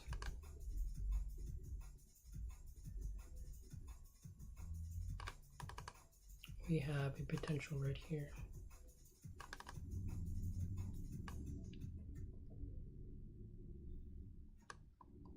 So this is a sticky trade to take because number of reasons. We're at a resistance right now, and we're already coming from the main area down here. So this is, I would say this is kind of a late trade. Even this one is, I would say, less probability of success because, yeah, we do have the target that we're still aiming for that has not been hit yet. But at this point in time, our major target area has already been hit. So there's a chance that we could just fall to the downside. But if that's the case, I will, at the end of the week, I'll update my analysis and I'll be updating on what's happening.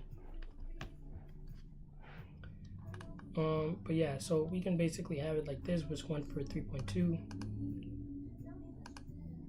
New highs made, so we should realistically update our stop loss as well. I mean our fib analysis, and we actually went up into the next area.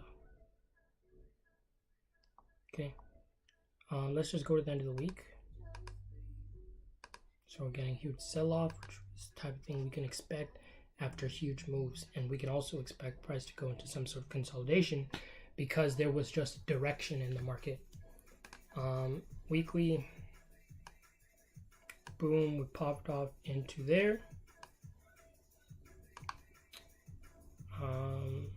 This is just above the 50 if I'm not wrong. Yeah, so this is just above the 50 marker. The 50 marker sometimes acts as, I would say, like a center of gravity point. There's often a lot of consolidation around the 50, the half marker of the entire swing, and then the extreme is on the two polar opposite sides. That's what I go through and explain that, you know, to everything there are polar opposites, but we also have to take into consideration the middle portion of things, which allows for the creation of two opposite points. Without left, there is no right, and without a center point that's splitting the two between each other, there is no difference between both of them. So I go through and explain how that is between supply and demand, buyers and sellers, and market orders. There's a buyer and a seller, so there's market, like that automatically creates friction, movement, volatility. It's realistically what keeps the financial system alive, the activity of money, the constant buying and spending of things. But that's enough of that. Let's see if we can so we have this resistance that we tapped into, have this one,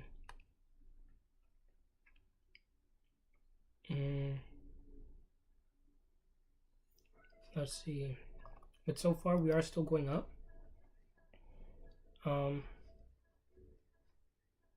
If we can break back below this support that we now have, then we'll look to follow through back to the downside.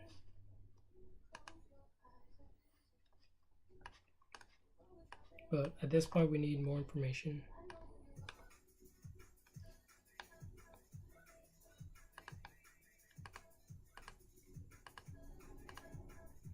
Okay, I can start by marking this off just because we don't have a lot of structure to our left here, given that there was a huge push to the upside.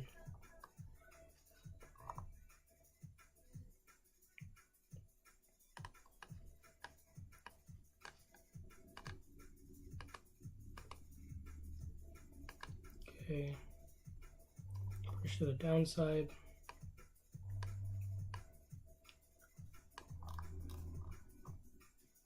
We haven't even touched into this yet. So let's see what happens when we get in there.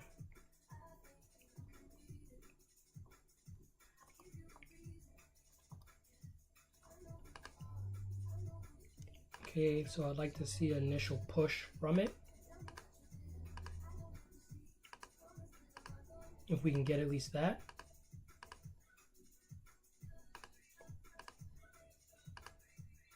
Okay, we have another push to the downside. Let me move this forward. This for one should go up there as an update. Then this should be moved forward.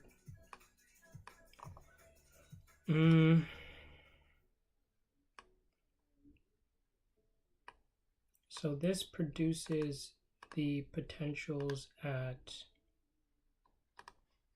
wait a second, this swing low to here, to here, to here.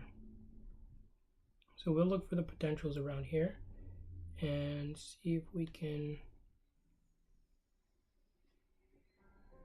find something valid.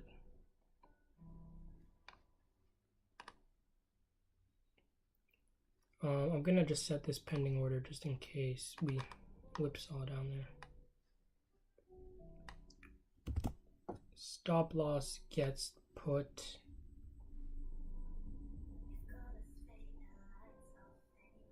can do this.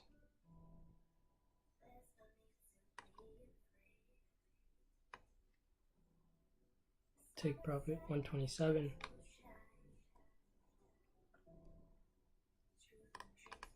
And that's a risk 1 for 16. Let's just tick through.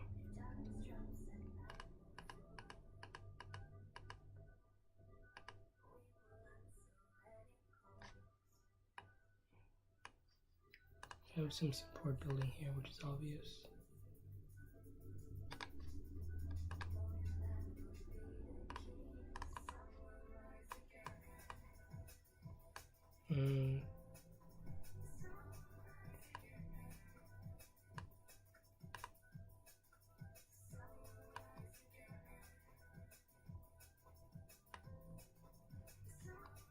Do we have, okay,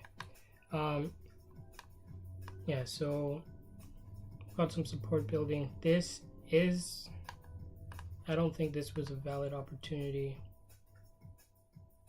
No, a stop loss I believe would have been pulled. Let's measure what we have here.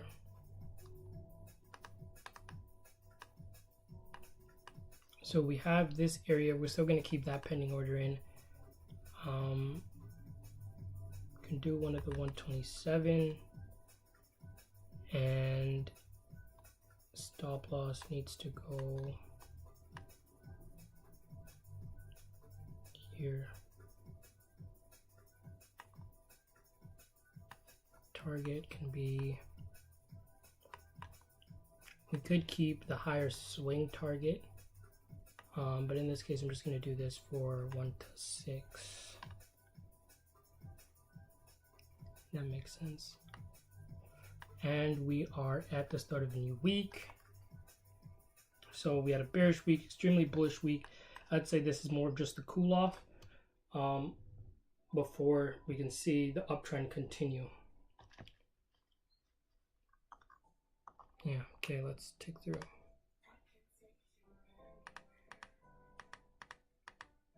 Okay, hold up, shoot. We touch into the 161. So we would have had an entry at the 161 as well. I'll actually just do that now because in case we get stopped out of this, but we haven't triggered it. I'm just still setting a pending order there. Same risk to reward, same everything. This should be the same stop loss. So this one's risk 1 for 7.5, and the one we're in now, risk 1 for 16.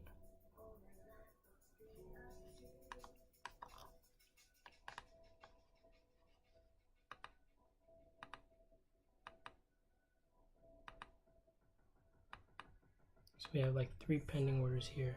That takes us into the 161.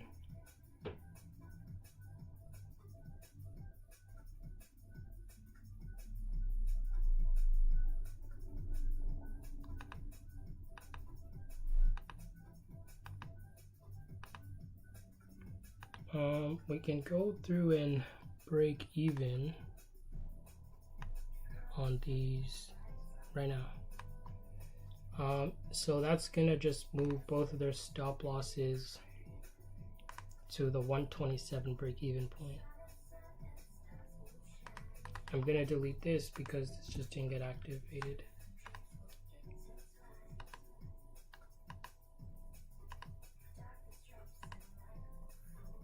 So that's target 1. We did run back into that resistance, so I'm gonna move my stops under this structure, under this low structure here. Cool. Now let's continue through.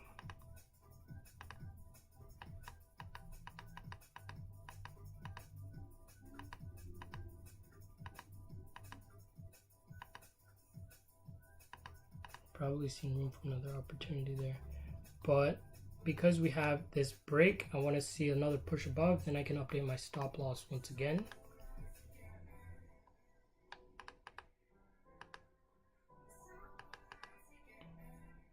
Okay, that hit the stops. Covering, wait, hold on, what are these? Oh, no, these are right.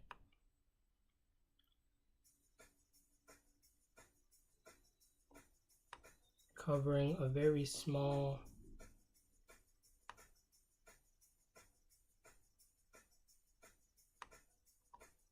call it almost 2% at a 2% risk.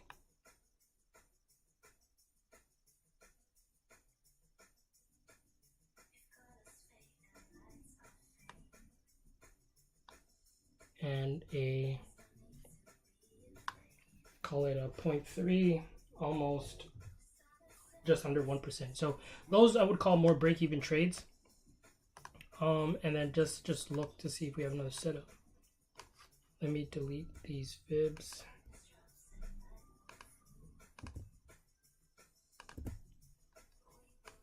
And so I believe that makes trade, I think we take one more set. So let's measure this.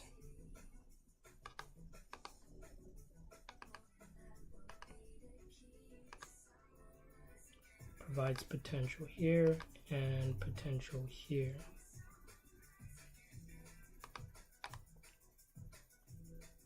Okay, we also have this measurement, which gives opportunity here.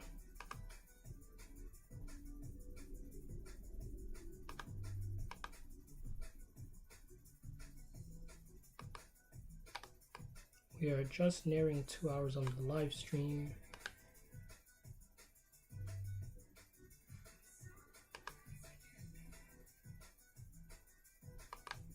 Okay, so these are our potential areas.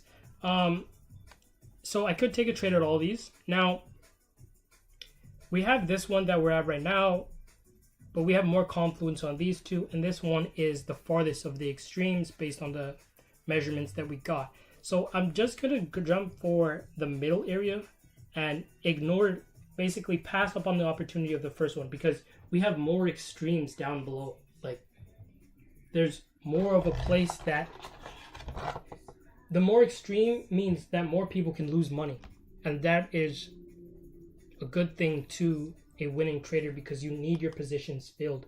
If you want to get into the market, if I want to buy this market, I need a seller to sell them to me. I need a seller that thinks that this is a good thing to do, for me to actually get my position.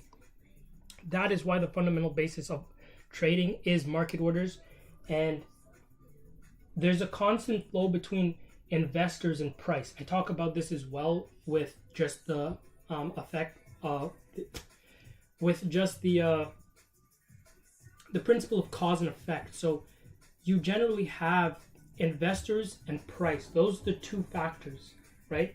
Investors are making decisions based on whether it's price, whether it's on news, whatever. But what the investor does creates a market order.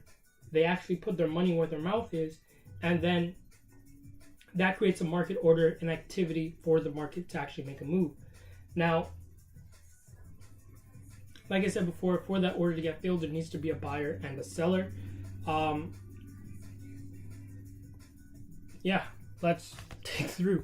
So stop loss I am placing at the low here, or that's 26. Take profit can go here.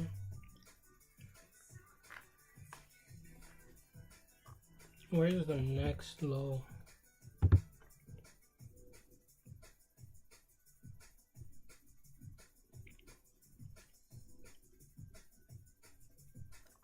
Where's the next low? The next low is right here.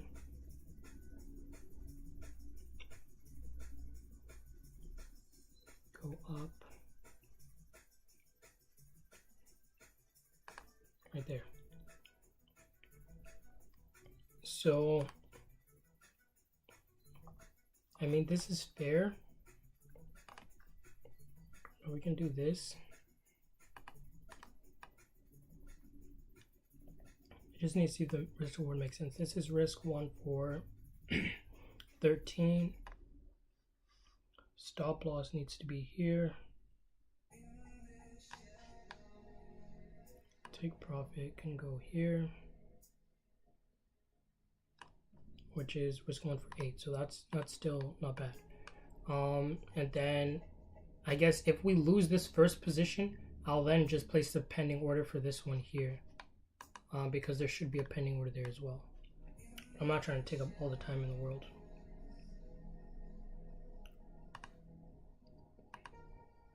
So triggered into the first one, lost it. We actually triggered into this one too. We had risk 1 for 8.1.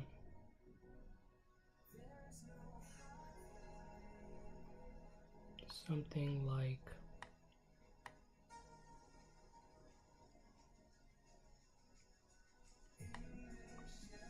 does that make sense? Yeah, sure. Let's just do that. Okay, so let's take through and see what the market provides.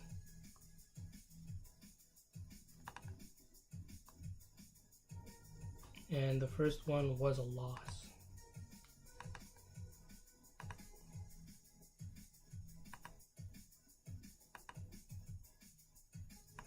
So that's a push, but we can't break even yet. We can break even now, and I just will. Position here, break even just a little bit above. Cool. That locks in like 3, 4, 5 pips, something like that.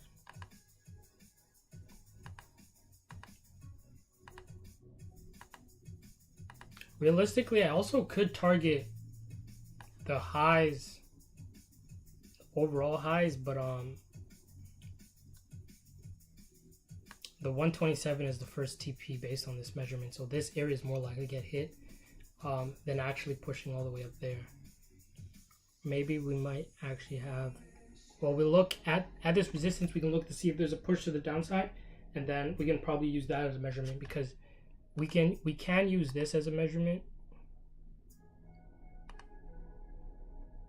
Let me just mark this. Low somewhere there.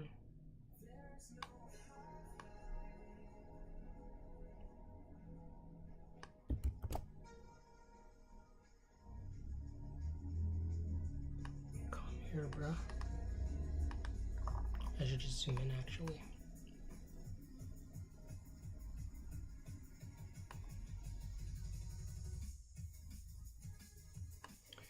So yeah, we do have this as a measurement as well, probably pulling up to these areas.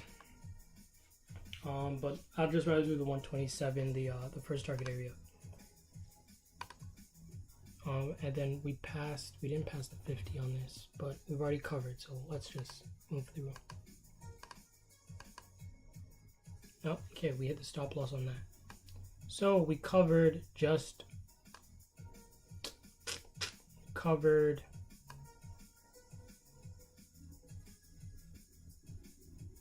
3 pips. Okay, that's life. That's what happens sometimes. Let's see how much trades we took. 1, 2, 3, 4, 5, 6,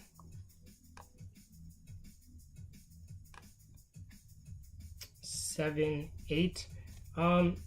That's 8 trades. We had some opportunities that never ticked in. First one lost. That's 1 loss, 1 win. This is 1 win.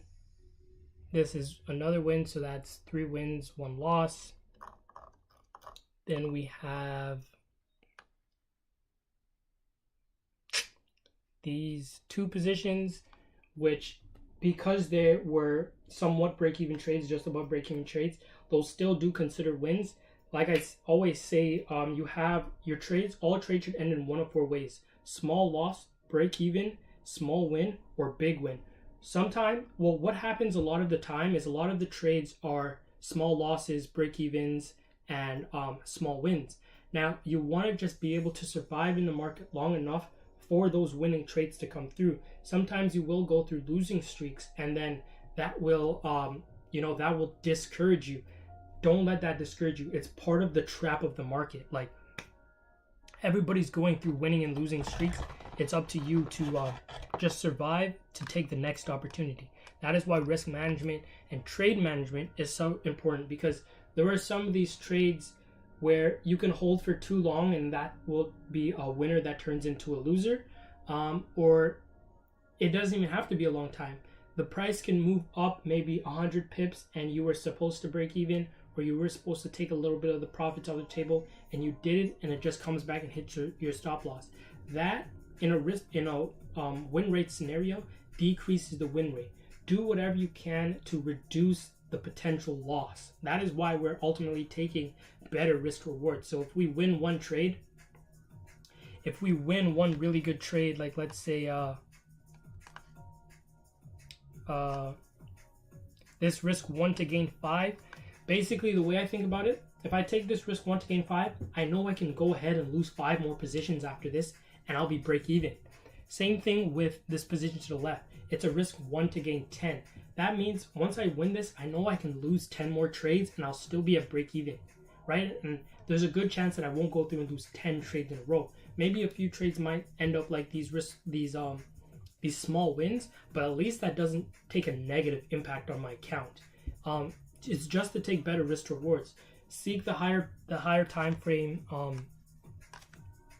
Seek the higher time frame projections, where those stop losses and things just like that, and understand that there are orders on the other side of each of these support and resistances. Yeah.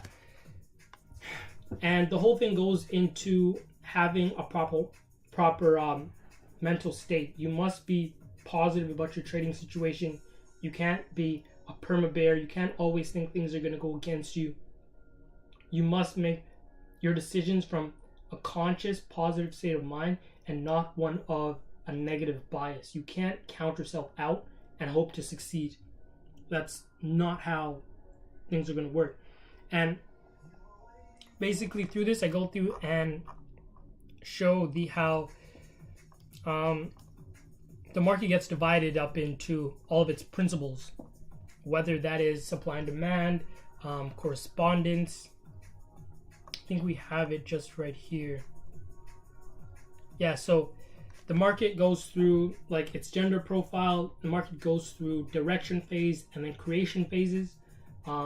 Those are the consolidation phases where we look for those extreme points. The market always makes extremes. Everything in life has an extreme point. This is why I mentioned ups and the downs of your days, your weeks, your years. All those things have an up and down. So these are the things. Pretty much just gonna wrap up this live stream. I think out of all these trades, I forgot to calculate the win rate. I think we have one loss there.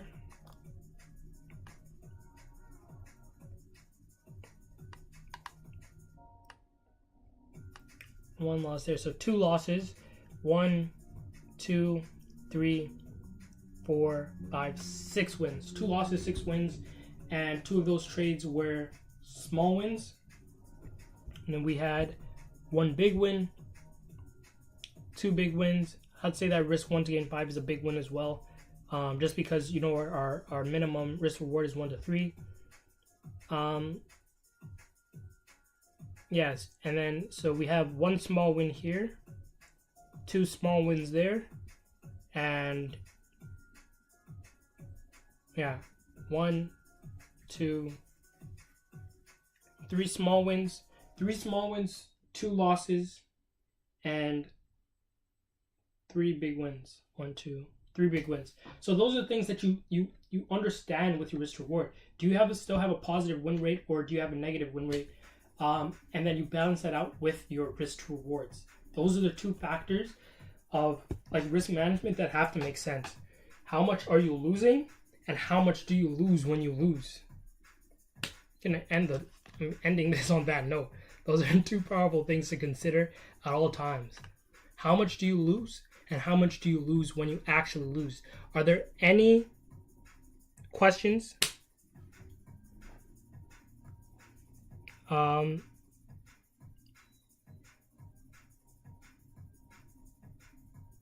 Yeah, it's always the 127. If there's any questions, let's just see if there's any in here. I don't think there's much, but you have trailing stops. It is a trailing stop system. It's a system of covering profits as they become available. And then that's at the 1, the 50, and the 0 as price progresses on towards the profit area. Why do I use the 127? That you just have to go and get the 7 principles trading package that I'm putting out. That is going to basically there's numbers. When we look at the past and a bunch of stuff, we see that there are certain numbers in math that are constant numbers. So 127 is one of those numbers that we just look out for. Is the same way when we use they're constant numbers within the Fibonacci sequence. So those are things that we just are attuned to. What I want to say,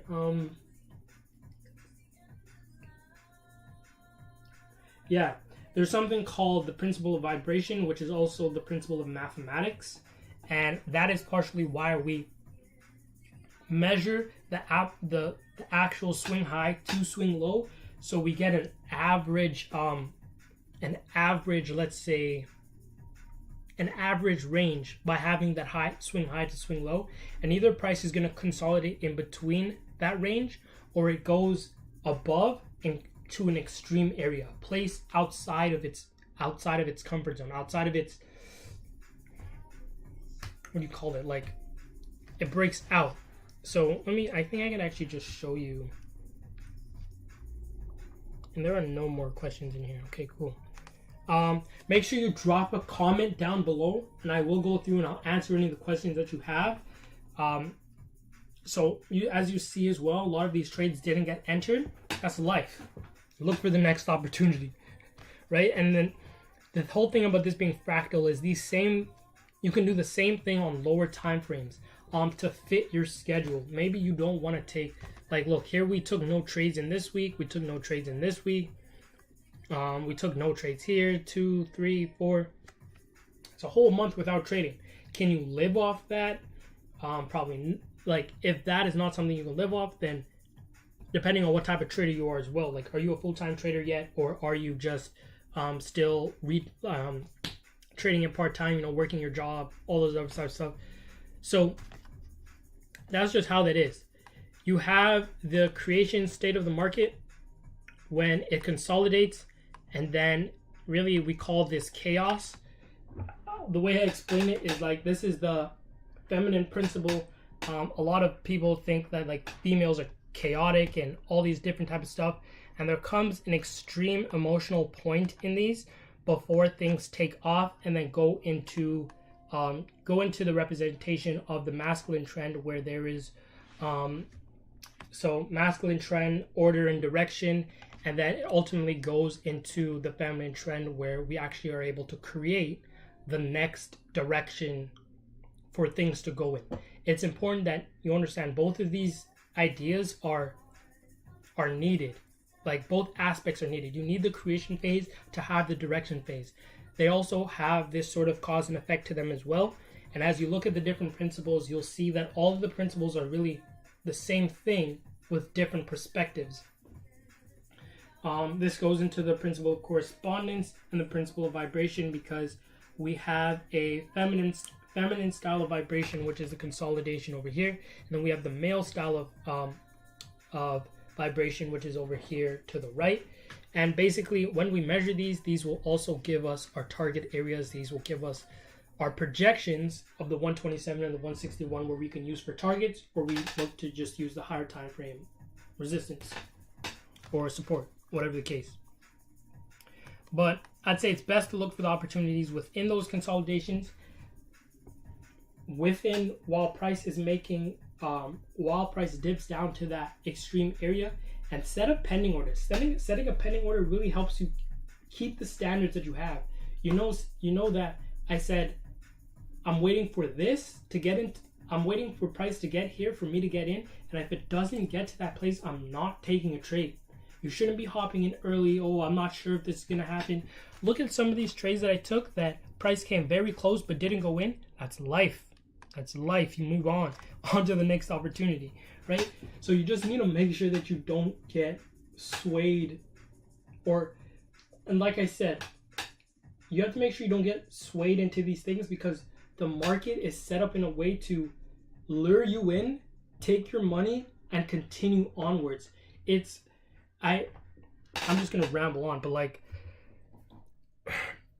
I once thought about it, and why do businesses offer sales so much of the time? And the reason businesses can do that and not lose money is because it's part of the business, it's part of the marketing scheme, it's part of the business program. A place like Harvey's, they put out ads, they have you come in, they take your money, and they make a profit. They at least have their dollar risk for $1.02 or $1.01, but at least risk more. Risk less to gain more puts you at an advantage, and that's something you need to do. Well, it's not something you need to do. I'm not going to say that. You can definitely risk $10 to make $1 if you have an extremely high win rate. You can make up for that, but I'd rather not depend on a win rate basis and focus more on how much do I lose when I lose.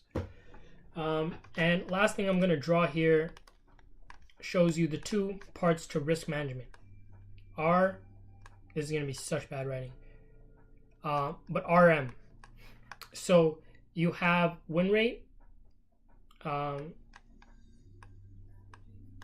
which is how much do you lose, what is the percentage to the win to the losses, and then plus you have the risk to reward.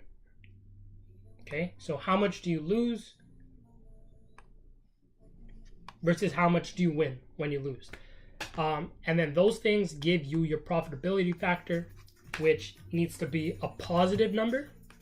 If it's not a positive number, then you need to adjust these things. Either you need to increase your risk rate, your win rate, which is one thing I'd say is not something we really need to focus on. Increase your risk to reward.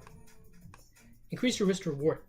And the way you would go about increasing your win percentage is to reduce the amount of trades that you take and only trade in the direction of the major trend. Sometimes you will be wrong. Sometimes you won't update your chart fast enough. But all those type of things is natural. It's okay for you to misanalyze the pair. That is what we focus on, risk to rewards.